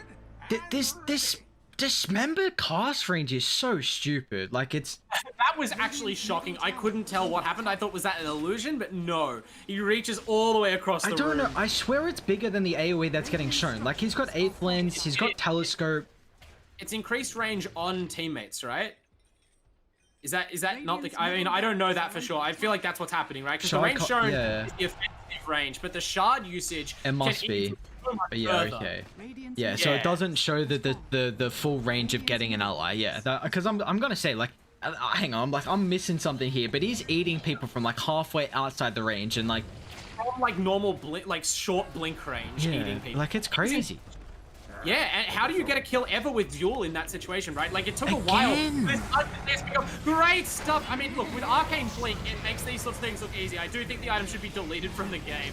But, I mean, no shade on this Darkseer performance as he sets up another easy team fight. Of course, it's always easy when you're 3 cores of the 3 top net worth. And Vorkor, with 31,000 gold to his name, is starting to pad his hero kill stats as well. Bug Finance, maximizing his teammates' hooks per game, really keeping those important stats high. And finally, they beat ANU. It took 3 games, but in the end, it was a decisive victory. So ANU, look, they have something to carry into the lower bracket. They still look like a team who will be sticking around in the later rounds of the finals. but against really strong opposition, they have some stuff to work on. And LoonyMelb, they survived a bit of a crucible here, right? Had to hold their nerve to get it done. Yeah, they did indeed. I mean, that game 1 performance for them was solid. Game 2 was looking a little rough, but in game 3, they just turned it around. Overall, was a solid performance from everyone. It was just it looked like they were on the same page there with how they wanted to play. Probably some incredible captaining from Kage, and just overall. I do find it funny though. I feel like Bulk Finance. I'm really intrigued how many hooks he actually hit on enemies. I feel like he doubled his hit count on allies instead of enemies, which I think is incredible. But regardless, we saw that Aghanim shard. Like, that actually just saved them a stupid amount of times. It didn't matter that his hook did nothing. So I said at the end, like, he missed another one, but I just found it funny. Like, regardless, it didn't matter. Like, that Aghanim shard was so impactful, and it just got to the stage though. Like, LoonyMelb, their team fight execution was through the roof. ANU had a lineup where I don't think they played around the Razor enough. You were the strongest hero at the early game, and you were not playing with him enough. And that, I think, was the big issue on why they weren't able to snowball this game. And that's exactly what they needed to do. But unfortunately, they're going to end up dropping the series here 2-1. Yeah, I mean, you pretty much hit the nail on the head there with the breakdown. ANU, unfortunate that they weren't able to execute, but they at least have another chance to fix up some of those coordination issues, sort out their roles, make sure people are comfortable in what they do, and make it all work when their lives are on the line in this tournament in the lower bracket. That will all come up soon. Plenty more AEL Uni League matches here to experience still in the Season 1 finals, but that is all we have for you tonight. So thanks so much for the cast, Ares. It's been a blast to watch, and I hope to rejoin you later on in this final series. There is more great Dota to come. Oh yeah, there is. We got some incredible teams battling it out in the playoffs here. So we're gonna get to see. This is our first match of the playoffs here, Bart. So we're gonna have some incredible teams going head to head. I mean, we've got 8 teams all up. So this is just a little bit of an entree, a teaser for what is yet to come. Exactly, and if you thought that LoonyMelb looked good there, wait until you see the UQ Ultra Chads, the only team to defeat them so far in the Uni League Season 1, right? They are yet to play. That is going to be another playoffs juggernaut, and then, of course, a range of teams, only very slightly lesser lights, looking to take those big scalps and create some upsets. That'll be all coming through for you. Thanks, of course, to our sponsors. We've got our food and drink sponsors in Indomie and Chatime, providing incredible gamer food, like some of, brands, of course, everyone knows and, feasts upon all the time. Hope that you're at home enjoying those kinds of refreshments, or that you pick some up for your next watch. And while you're watching, there's no better way to do it, of course, than on your AOC monitor, wearing your rig headsets. All of our sponsors are instrumental in putting together this Uni League and making sure that these really good Dota players from around Australia get to be showcased like this. Yeah, I mean, that's the perfect thing. You want these grassroots tournaments to have the backing behind it, and that's what they have. These players are getting the names out there. That's what we want. We see some of these players kind of funneling into some of the different tournaments as well in Oceanic region, and it's just it's beautiful to see. And with performance like that, they're only going to keep getting better and better, and the games are only going to keep getting better and better as we head to the later stages of the playoffs. Absolutely. So thanks for watching tonight. We will see you all then very soon.